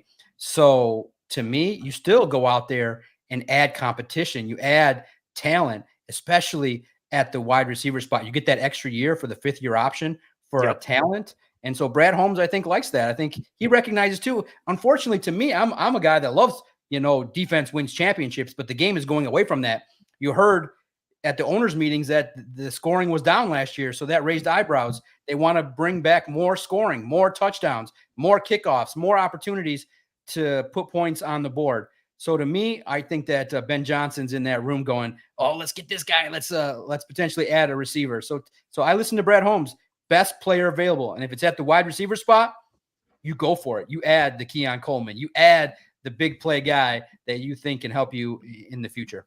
Great competition only makes you better. Yep. I love that. I love that. Thank you to all the members for the questions here. I'm going to take one non-member question and then we'll wrap it up here. I think it's a good question, and I think this is a kind of a great situation to kind of break down. That guy up north says, Doc, question: how would you play out the Goff extension now after the season? Not at all. Roll the dice with a young cheap QB to post Goff to extend the window. How would you handle it, Goff, if you're in Brad Holmes' chair? Man, everyone's talking about Goff. I saw the report that had it at $49 million. Look, he's going to get paid in my mind. You have to send the signal, hey, this is the guy. This is the guy that got you 2 playoff wins. This is the guy that the offense has been built around. So to me, I think it's going to be complicated, and you have an opportunity to reward somebody that's done a lot of things. To me, it's going to be a 4-year deal. Probably, I think it's going to land at 47.5. Hopefully maybe he's cool with taking 45, but it's going to be between 45 and 50, and he'll be fair. And I think it'll be announced probably just prior to training camp. They're working out, and like I've said before, they're probably working out the details. How many years? How much in the signing bonus does he take right now? How do we spread out the cap in dead years? How do we kind of get it where you lower his cap hit this year and put it towards the back end? So there's a lot of complicating factors. Now you just had Brock Wright take a little bit more of the cap. You also have the situation in which the Cam Sutton situation put a little wrinkle in this whole operation. So there's some things to work out. These things are never done quickly. Some people have posted some dates that some of these were done. A couple were done in April. A couple were done in June, July. I expect that this is going to be done this offseason. And to me, I could make the argument for both. But when you look at it, I think that this football team can be built successfully around Jared Goff to have success. I've said in the past, do I think that he can single-handedly carry you to the Super Bowl? No. But if you just look at the talent level that you have around him in regards to a premier tight end, a couple wide receivers solid, premier defensive edge, so you got some pieces in place. So now you just got to have some luck factor with Jared Goff. To me, if it's me running the team, I definitely like the idea of a mobile quarterback. I don't like the fact that teams know that if you have, and the teams in the playoffs know that they have elite defensive lines, they're only getting better, that if you hit Jared Goff, he's not going to be a threat with his legs. And that just makes it a little bit more difficult. You saw against the 49ers, when the shit hit the fan, there was really nothing he could do about it. But in the end, I think that it's too soon. The timing doesn't match up to give this football team to Hendon Hooker. But the next quarterback's got to be mobile, and it's probably the next starting quarterback will be Hendon Hooker. But I don't think he sees the field until 25, 26 at the earliest, and that's if Goff struggles. So it's Goff's football team. Brad Holmes loves him, some Jared Goff. So I think the deal's going to get done. So whatever it is that I think about it, it's probably irrelevant. The general manager loves the quarterback that's starting for the Lions. No question. Great stuff, Doc. Always cooking. I'll just say it, man. Legend, man. Yeah. Yes. You are on fire today, Doc, like you always are. We appreciate you. Doc, it's cooking. You can find Doc if you aren't following already. You see the at Detroit Podcast, host of the Detroit Sports Podcast. Where Doc, actually, I saw some people asking, where can people find it, just so people can get some clarity. Yeah, absolutely. On Apple, Spotify, anywhere you find podcasts, just type in 3 words: Detroit Sports Podcast. And it's the Old English D logo. Our content's there. I post it online at Detroit Podcast. My podcast comes out every Thursday. And it's me and my cousin Adam just talking shit, having a good time. And we talked this week about Steve Yzerman and what message he sent by not adding. We talked about the women's college basketball game. So which has been elite, by the way. It's been elite, by the way. Elite. Yes. And guys, if you think the All Lions site is crazy, listen to the podcast. We're uncensored. We're unfiltered for the last 10 years. We've had a good time. Me and my cousin have a good rapport. We talk a lot of shit. We make fun of each other. And to me, it's the best form of entertainment you can get is podcasting. That's why I love joining shows like this. And to me, it's true media. It's the truest form of broadcasting where you can, I say whatever, whenever, and we have a good time with it. Detroit Sports Podcast. Give it a listen. We hope to earn your listenership, and I think you'll like what you hear. Yeah, please go check out John's stuff. Also on top of the podcast, publisher of All Lines, which again, links will be in the description. You can find reports as well as breaking news. Just clarify that. I got you, John. Yes. Reports. Rumors. Let me clarify just real fast. 1 extra minute here, and then I'll let you guys go. You're good. Listen, the blessing of this website is we do it all. We don't just focus on the positives. We don't just focus on the negatives. We don't have to call ourselves the pride of anything. We just talk about what's real. And that's the blessing is I hope everybody has the opportunity to have some control where you can go in there. We are in the building. We have relationships. We have sources. We have people that do like us. But the one thing that people will always say, and I think it comes through when I talk to you guys, is the project is genuine. The fan in me comes out in this project, and the reporting is on a level that has kept me employed for the last 5 years. And to join you guys, it's great. And to have an opportunity to cover the Detroit Lions in a way where 7 companies said one day we'll sit and talk about how that went down. To have that kind of respect from the media world was out of this world. But to me, number one most important thing, I chose loyalty. I stayed with the people that kept that employed a podcaster to run a website. So to me, SI.com will go into the future in the digital landscape at a very high level because of a lot of the work that the reporters are doing. So it's a great time, boys. And you guys are doing great stuff too. And that's why I love listening to your guys' debates. And man, boys, are we going to survive opening day? Holy shit. Oh, we're downtown. Holy we're going to be down there. Yes. Opening day. I got some stories too. Next week, we're going to talk about opening day because let's do it. I had the best, I had the best 5-year run at opening day of all time. I've seen things that are unspeakable happening in those tents. And those tents got wild at 4:30. And I'm ready to tell those stories. They came back to my memory. And cheers to opening day and the Tigers and to the Detroit sports scene, boys. Let's go. I'm even more excited now. Real quick, before Doc goes, can I ask him a question? We talked about this last week when he got off, and I want to run this by. It's a question about if you think this is something that will happen.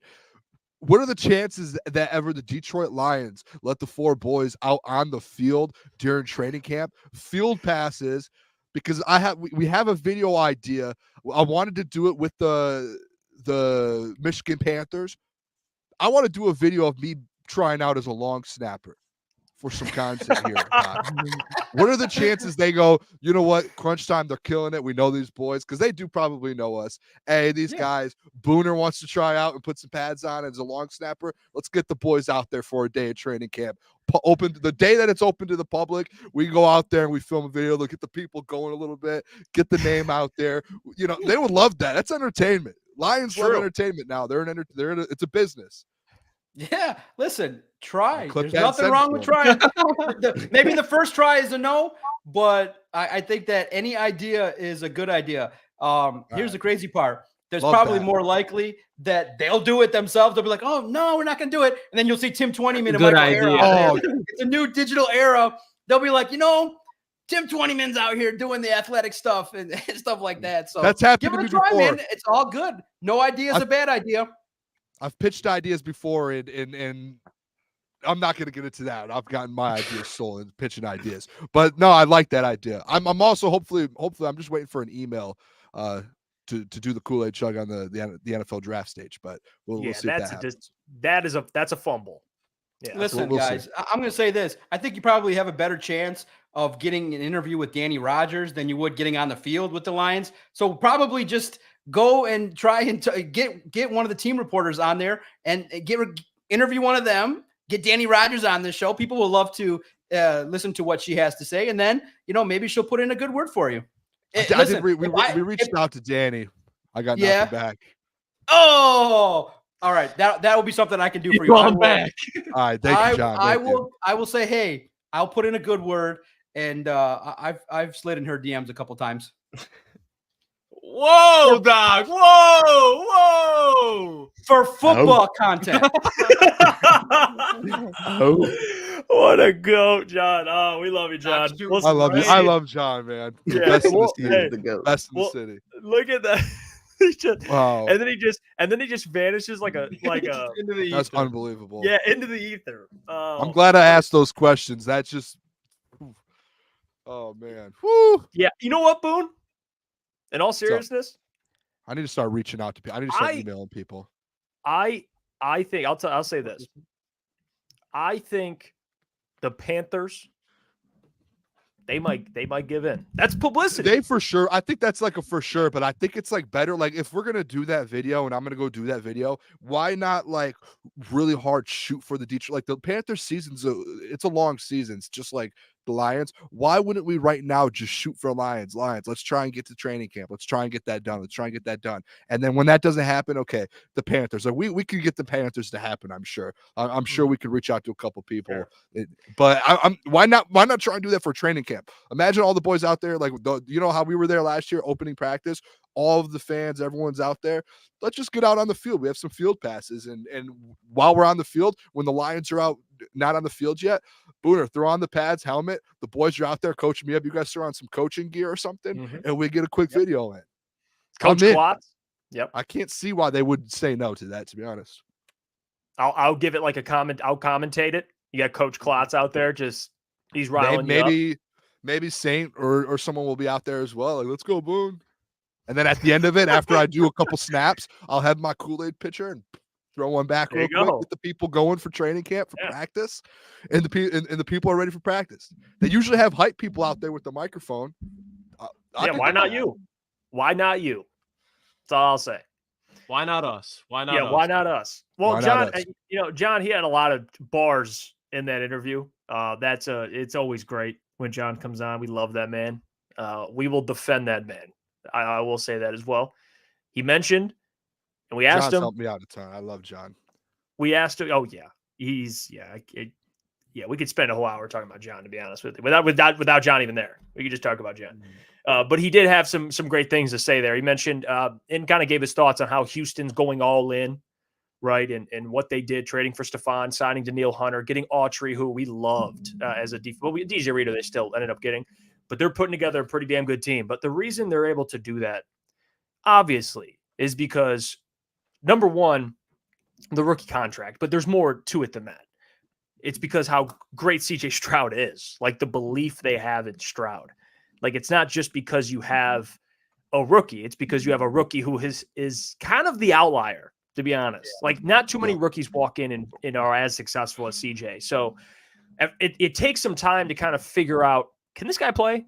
And it sometimes takes more than a season, especially given the situation. I mean, look at Bryce Young. And people say he's a bust. Honestly, the situation was so bad, it's hard to even come out with a conclusion. Like CJ, you knew right away. Like, he's a stud. But I'll throw this to you, Boone. Just that conversation about, Houston's going all in. The Lions are playing it safe. They have a rookie quarterback. Where are you at kind of with that? How it relates to the Lions specifically? Yeah. So I'm going to break this down a little bit, fellas, because I don't know if this is the right word, but like an epiphany. Like, I just had a thought on my drive home today. I was listening to a certain show here in Detroit. And it's like just dawns on me, like, I'm always defending Brad Holmes, like, when they don't make these moves and people are mad, and I feel like I'm defending them too much. And I think it's like I have to defend them because that's how I believe that they're like they don't have to go out there and they don't have the money to do this and they're building the right way. So when I had this epiphany, I'm like, all right, let's be honest. Like, they're the same people. Anytime there's any big deal in the NFL done, like, the Lions were never going to go after Stephon Diggs. But somehow when Stephon Diggs gets traded again, it gets brought up. Where did the Detroit Lions come into play here? Why didn't they do this? It was a second-round pick. It was this. Do you guys see what I'm saying? Like, on that terms, to where it's any big deal in the NFL, any big name player, it comes back to, Brad Holmes isn't making these moves. Why is he not? And then it goes back to that, obviously, the quarterback thing. I think this is what I thought of as soon as because it keeps happening. I'm stuck on this. There's two different ways to win in this football league, fellas. And I truly believe, like, the rookie quarterback deal, like, having a quarterback on a rookie deal, cheap deal, you're able to go out there and pay big time money for big players and take these shots at Stephon Diggs, Danielle Hunters, and go get those contracts because you have a guy in a rookie deal, which is a quarterback position, which is the most valued position and the most money out there. So I think there's that side of things, correct?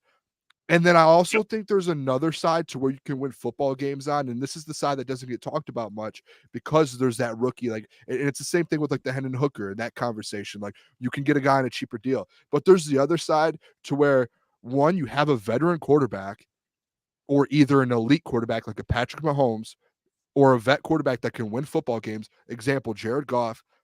And you have a GM, fellas, that's very elite at drafting and in free agency and getting the right guys in the building. And that's, to me, where the Lions are. And I think there's like these two sides of winning to where both can be true. It's like both of these things can be true. You don't just have to be like, we need a rookie on a quarterback deal to win, to be able to go all in and make these moves. No, you can also have either an elite quarterback or a vet that can win and put the right pieces around him and go and do that. Like that's what the Chiefs do with Patrick Mahomes. That's what like you could say the 49ers do with the Brock Purdy. That's what like, you know, I don't want to say it. I was going to say the Ravens because they just paid Lamar, but like the Lions are doing with Jared Goff. It's like you could still win that way. And I always just thought about the rookie quarterback, and I never even thought like, hey, maybe there's just two different ways to do it. And then there's teams that are just stuck in the middle. And that's most of the teams that are stuck in the middle that can't get a good rookie quarterback because it's so hard to hit on a rookie quarterback that you get stuck in the middle there, and you're like, we can't find one, and you can't find a veteran quarterback that can win football games. So that's where, like today, I was thinking about it, and I was like, we're just in a completely different spot because guess what? The Houston Texans, guess what they're going to be in 4 years? They're going to be in that second tier, or that second part to where they're going to have a quarterback on an elite quarterback on a big deal, and guess what they're going to have to start doing? They're going to have to start drafting really, really well and putting the right pieces around CJ Stroud. Like there's steps to this, in my opinion, and that's what I kind of thought of today. There's steps in this, and yeah, it's cool at the time, but guess what? They're going to be where the Lions are and the Chiefs are in a couple years because you're going to pay CJ Stroud. When that fourth year comes up, and yeah, there's a fifth year, but he's going to ask for an extension. That's going to happen. Right. Am I wrong on that? Do you guys see where I'm coming from? Because like the examples I have is like the Texans, cheap deal. They can go out and get big players. 49ers, they have Brock Purdy, cheap deal. They can go out and get big players. Very good example, actually. They went and traded for Christian McCaffrey last year, which they could afford because they had a rookie quarterback. Right. And then if you look at like the Bengals, they were doing that with Joe Burrow until Joe Burrow got that extension. Now they're moving on from guys like T. Higgins and Joe Mixon. The Chargers, they were able to do that with Justin Herbert and pay Khalil Mack and pay, Keenan Allen and all these guys. Now Justin Herbert has a big deal. You have to move on from him. So like there's these steps, and I just think the Lions are past that point to where they don't have the elite quarterback and they don't have the rookie quarterback. You just have to be elite at drafting. And it's just unrealistic to go out there and get all these big names. Yeah, boys, the other part, and it's interesting, right? Just kind of doing some research on this. The last 6 Super Bowls have featured one quarterback in it that was on a rookie deal, which that's like another part of it. Not saying it's not that they always win because you have Mahomes, Brady, who's taken down and beaten rookies. Like these guys are like all timers, but they featured one. I mean, you go and look at this past one, Brock Purdy. You go and look at when Mahomes was on his rookie deal, what they were able to do, and then they paid him. Of course, they lost Tyreek Hill, like it happens. You look at Jalen Hurts before this past Super Bowl, rookie deal. Bengals the year prior, rookie deal. And then you go back, like I said, Mahomes 2021, he was on a rookie deal. And then you go back to 2019, Detroit's own Jared Goff, rookie deal. So there is some truth to it. The thing is, when you pay a quarterback, the real question you have to ask is, can this quarterback overcome? Can this guy be that? This isn't even at Jared. I'm just saying generally in the NFL, if you're paying a guy that much money, you have to ask yourself, like you said, Boone, you nailed it. I thought you nailed it there. Like there's a reason. If you have to lose guys, can we overcome losing guys, paying this guy? And not everyone can do that, but you can't just be like, oh, well, I don't feel like paying him, I'll just draft a quarterback. That's the other thing, because again, like Brad Holmes says, it's easier to get worse than it is to improve. So that's the reality of the league. Like, yes, teams will have success. I think the Texans are going to be really good this year. For sure. But like you said, it's the rookie contract. It doesn't mean you get rid of Goff, but that's the reality. I mean, I just gave you the last 6 Super Bowls featured a rookie deal in the Super Bowl. But the real reason quarterbacks are winning Super Bowls is because they're damn good. Typically, there's outliers, but for the most part, it is the Mahomes things. Mahomes really good, but guess what? Like they had big names and they had to move on from some, and they had to draft because it's the money side of things. So he overcomes it because he's Mahomes. Exactly. And just every team's in a different spot. And that's where I get with the Lions, to where like the Lions aren't in a spot with the rookie quarterback. That doesn't mean they can't win a Super Bowl without one, like, or an elite quarterback. They could still do it with what they have. It's just they're in a different situation than the Texans. And the Texans had a different offseason this year, to where they had the realization, we have an elite quarterback on a rookie deal. We have to go all in. And the Lions are, hey, we can draft very, very well. We were the best in the league at drafting. We can maintain long-term success and do what we're doing now if we play it smart. If the Lions went all in with big players and Daniil Hunters and Stephon Diggs, you're broke in a year or two. Like, you're done. Like, that is literally all in. All in for the Texans is the next 4 or 5 years. For the Lions, that's 1 or 2 because you have like that's you have a quarterback on a higher path. The Booner path. That's why the Booner path is working. It's because we have Brad Holmes and he's not doing those moves and he's being smart. Like Phil, to my point, the Bills, they were on that part with Josh Allen where they had an elite quarterback on a rookie deal for so long. They were able to bring pieces. They were able to add. They were able to do this. Now this offseason, it hit the realization to where they're moving into that Chiefs category to where now they have to really rely on Josh Allen. And now they're going to have to do what the Chiefs have been doing the last 2 years and just finding players in the draft, get new guys in and try and win with, without stars. I think they're going to be fine, but it's just like, it's a cycle of the NFL. It irks me so much listening to other people just being like, Lions should have gone after Stephon Diggs. Texans are passing them up. They're doing this. It's like, dude, tunnel vision. Like, yeah, we could talk about it, but yeah, we're not them. Different teams. I think that's fair. I think that's. Sorry about the rant, fellas. No, I had those notes bro. ready to go for today because I think I was that's really what the mad. Lions. The Lions. I think Brad believes, hey, we're going to pay Jared, but just take Hendon out of this for a second. We won't even talk about him. Just they believe maybe we can replace. It's like reverse thinking. It's like instead of drafting a quarterback, they're like, we'll just draft other guys and pay our quarterback. Like that's how it seems that Brad kind of sees this thing. We'll get to mailbag. We got 12 minutes here and we'll get some questions and Randy will start us off. Randy says, mailbag, will Jim Harbaugh make the Chargers the surprise team this year? I know Justin said that yesterday, fellas. Mm-hmm. Chargers, Quentin Johnston, huh? Can I interest you? Hey, who's the other receiver you love? Trey Palmer. No. Hold on. Exactly. There is disrespect on multiple levels here. He said Gentry said that real quick. And then calling Josh Palmer. Josh Palmer. Yeah, he's a jag. He's a jag. You watch your fucking mouth calling Josh Palmer a jag. You understand me? You watch your fucking mouth. That's a Tennessee Volunteer. That's the guy. guy. Is it Jacksonville? No. He's a fine wide receiver. He's better than Josh Reynolds. I take him over Josh Reynolds every day of the week and twice on Sundays. Oh, I like that one. Yeah. Mm-hmm. I appreciate that. That. Fair. What do you guys think? Chargers? I mean, I think the Chargers will, they'll be around 500. Yeah, 8 and 9. There you go. Yeah. Then I think the next year, then they'll go to like 11, 12 wins the next year. Maybe 10 because they're in the AFC West with the Chiefs, and I could see the Raiders put something together. Do you know they're going to be in that one of those positions to where like they're going to be on the edge of a wild card next year, like this year coming up, to where like 8, 9, like Lukas said, but it's going to be like they're in a tough division. The last couple weeks, 16, 17, there's a chance they can get into a wild card game and they fall short, or they just sneak in and then they lose right away. That's right. It'll be them and the Raider and the Steelers competing for the last spot, and the Steelers will get in somehow off of tiebreakers. That's what will happen. I'm interested to see what they do in the draft. They have a lot of holes to fill. So, I mean, that offense not looking so great off rip, but who knows what they do.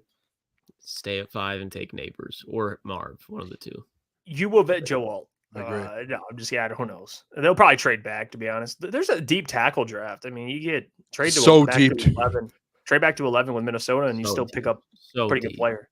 They could get Dude, Rome potentially. They could get Rome at 11 potentially. When we did the when we did our mock draft last week, like our full first round, remember all the tackles that were there? We're like, oh, those guys, like Lukas was like, dude, fellas, look, those guys are going top 15. We had them like in the 20s, and there's like 6 or 7 of these guys. Yeah. And that's just the first round. Like there's more after that. U of M dad, mailbag, Lions seem to be lacking in picks. Does Holmes mortgage our future picks to go all in for the next 2 seasons, trading back in future picks, etc.? As much, I think, fellas trading up, maybe, I could see, hey, work some picks, you trade up, maybe they acquire a guy at the deadline, but I don't see Brad. I don't think Brad in mortgaging the future He's not that type of guy. I don't think so. He's conservative, but that's okay because it's worked. And they do have fewer amount of picks this year in the draft than they have in past, but they've also had like a shit ton of, especially in the first couple rounds of draft surplus. So they don't have that this year. And when they did, it was in the third round, and they used one of those third round picks to go get Carlton Davis, who you put his film on in the third round. He's looking better than any cornerback year one that's going to be sitting there.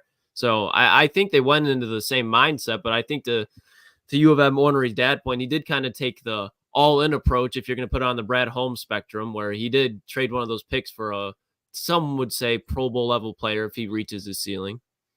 Yeah, we do have a lot of picks next year too. Like you could use capital next year to make moves. They have 2 fourths next year, I think, with DeAndre Swift. Yeah, I think they have like five picks maybe in the top 120 or 130 or something like that. I don't know, but they have a good amount of picks to use next year as well. Okay, we gotta address this comment here. You just because it's kind of funny in a way. That guy up north, Mailbag, are all non-members considered human beings, or should they have their own shit emoji after their name in chat, asking for a friend? I want to make that guy fine members of the chat, very fine members. Of the chat. We love the entire chat. Now, if I'm being real with you, members come with benefits. That's how that works. That's the world we live in, fellas, right? Like in the hot tub. Well, okay. Why do you got to do that? But yes, there are certain perks that members get that others don't. That's just the reality. Doesn't mean we don't appreciate you guys. Hey, I put your comment. Make sure you guys get a membership. It helps keep the boat rolling and us put out the best content possible for you guys. Yeah, it all goes right back into business. I mean, none of us are. Yeah, this. If you are a member, we appreciate you. And in all seriousness, though, that guy up north, that's my guy. Me and him are in lockstep in a lot of opinions there. But let's get to the next question here. There's actually a lot coming in this, and we got 7 minutes, so it works out this way. ETN Mailbag CJ Stroud MVP season loading. Yep, potentially. I think so. Playing in the AFC South, the secondaries in his division are fucking dog water. And he's gonna have 6 games just within his own conference or his own division where he's gonna probably put up more than 1,000 yards just between them, probably close to 1,200 yards. And you guys remember the games against like the Buccaneers last year? Like you remember the Buccaneers defense, and they slowed down the Detroit Lions offense. And CJ Stroud probably had the best half of football out of any quarterback last year as a rookie. And you add in Stephon Diggs, who I don't even think Stephon Diggs is going to be their number 1 wide receiver. I think he's going to be Nico. But when you look at having Stephon Diggs as your number 2, that's crazy. How about that, Gentry? I know you heard that. We were on the Nico trade last year. I think a lot of the Michigan guys last year were like, he's getting 1,000 this year. He did it. Serious question with the CJ Stroud. Do you guys think that Stephon Diggs, like this isn't like a joke or anything, like, is there any chance that him going in there affects the team? And like if we're being honest, CJ Stroud, Tank Dell, and Nico Collins had like the best chemistry. That was perfect. It doesn't get much better than it was last year. Does that affect it at all? Like if Stephon doesn't get a couple targets in the game, is he going to be like, what's going on? Do you guys see where I'm coming from? Yeah, I mean, that can mess a team up like that. Everywhere Stephon's been, even in Minnesota when he was on a rookie trying to battle with Adam Thielen, and I thought like their dynamic was perfect because Adam was like a slot guy, Stephon was the X. He was even complaining there. He goes to Buffalo where he's the number 1 by a mile. Like Gabriel Davis, like he was nice for fantasy, but as far as on the field, then couldn't even sniff Stephon's jock strap if you wanted to. Now you're sending them where if you look at Stephon last year, like Nico Collins was a better wide receiver than him last year. Tank Dell, better year. Like overall was probably better wide receiver. So you add him in that. Stephon's got an ego, but I think the fact he's going with D'Amico Ryans, who's not going to put up with any bullshit. Like, I think that's a major effect where I think he'll be okay. But if for some reason the wagon or the wheels start to fall off the wagon, which I don't see happening, then I do think Stephon turns into a cancer. They're not paying much. They're not paying much, and they didn't give much up either. So it's not like a big loss for them. The Bills are eating like $3 million extra in cap space. Like it's a $31 million cap hit. And if they would have just kept him on for the season, it'd have been 28. So they're eating even more cap space than they would have. Yeah, and to Lucas's point, D'Amico Ryans will definitely keep him in check. And Stroud's familiar with having multiple star wide receivers and moving the ball around and making sure everyone's happy. So I don't think CJ Stroud will have any problem with Stephon Diggs or really the Texans in general. Yeah, I mean, I mean, when you're asking me if he's a cancer, I mean, we felt this way for a while. He is a diva, fellas. I mean, you know the saying, right? What's that saying? If it looks like a duck, swims like a duck, It's probably a and duck. quacks like a duck, Quacks like a duck. it's probably a duck. Yeah. That's a So duck. he's probably He's a a duck. duck. Yeah. Is he a diva? I don't know. Look at his track record. I had a would pet say duck growing up, by the way. Did you really? His name was Steve. Why did you say it like that, Jeff? Because I never heard anybody say I have a pet Did duck. you really? Yeah, Did it was you an really? outside duck. I live out in I grew up in like the country. I had we had fucking animals duck. and stuff, but I had a Country duck. boy, His shake name it was for Steve. me, boy. The issue that happened with Steve was one Steve night. was his name. What the fuck are you doing Steve, calling yeah. a duck Steve, man? I don't know, dude. I think I was like in high school, to be honest. I just had a duck. It was cool. It's like when you're in high school, tell the boys that I got a duck. But problem with it was a coyote or a something got in and killed Steve overnight one night. Damn. Straight off. So we went Steve was outside. lacking, and the coyote Went came and outside got him. one morning to feed Steve, and Caught him whack. Steve was done. It was Steve's neck was Got ran was up done. on. So R.I.P. did- Steve, man. Did you fail, Steve? No, dude. I mean- mean, it locked. He was locked in his house at night. You know, the coop that they live in, and it just somehow the coyote or whatever fog, whatever it was, got in, and we live in the country, dude. There's He animals. obviously wasn't on the Booner path. Yeah, I don't know if fair. that's Make bad the for cut. like PETA or something, but Yeah, that's just he what was happened. on. Yeah. Should have let him swim in a pond like he was supposed to, Booner. We lived Should've on a let him be lake, free. so he was down at the lake Yeah, that- sometimes. no, It's a that- good That wasn't duck, no man. Booner path, man. That was like highway to hell. That's what he was. R.I.P. on, man. Steve. It's poor Steve, man. That guy. Hey, R.I.P. Steve. R.I.P. Thank you, guys. It's You like the didn't have duck that- from you didn't have the that dog in Sopranos. him. The Mm-mm. birds or the ducks, you know. The geese. Yeah, Booner, you're Tony Geese, yeah. Soprano. You're just sitting there going, looking at the duck. In Bro, high he's school, throwing him- I just throwing him walk out my back balcony in high school with the robe on, just walking up to, what's up, Steve? Good. Sorry about that. Did you start watching? Did you start watching Sopranos? I'm like halfway through. I get so distracted with shows, dude. And when You the gotta see long it. shows, You gotta see- No you- excuse. No excuse. That's those gotta longer see shows get the me. dude. single Like, best series to ever grace an HBO airway. no, the best series is Entourage. I will die on that. I love Entourage. I think Sopranos. I don't hate that take. I just don't agree with the brother. That is all. That is all. And what's his name was at the golf outing we were at, Lucas, and we just kept like running into him, and then like we would be like, "Let's go talk to him," and then we would turn, and he was gone. Yeah. We went in the Go. bathroom. You were in the bathroom, and I saw him turn the corner, walking towards me, and then he turned, and then you come out, and I'm like, "Bro, he was right there again." It's crazy. Sad case. Not Kevin James though, Boone. Yeah, Kevin James. Yep. He gave me a little. It's like a big boy, like a I think it's crazy. Out of all the celebrities that were there, I think the one that I was like the most shook by was Chris Weidman. Because me and Mike, me and you saw him. Actually, we were Yeah. together.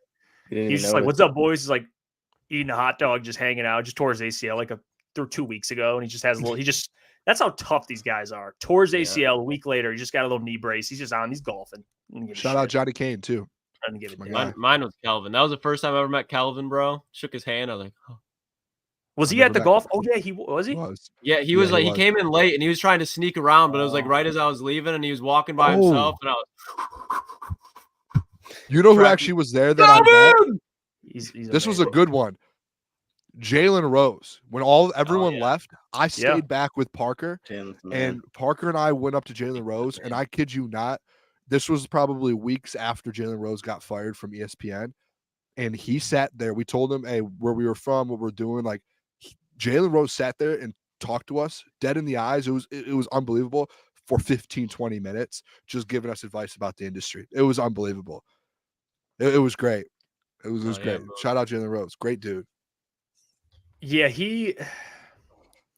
What? Wait.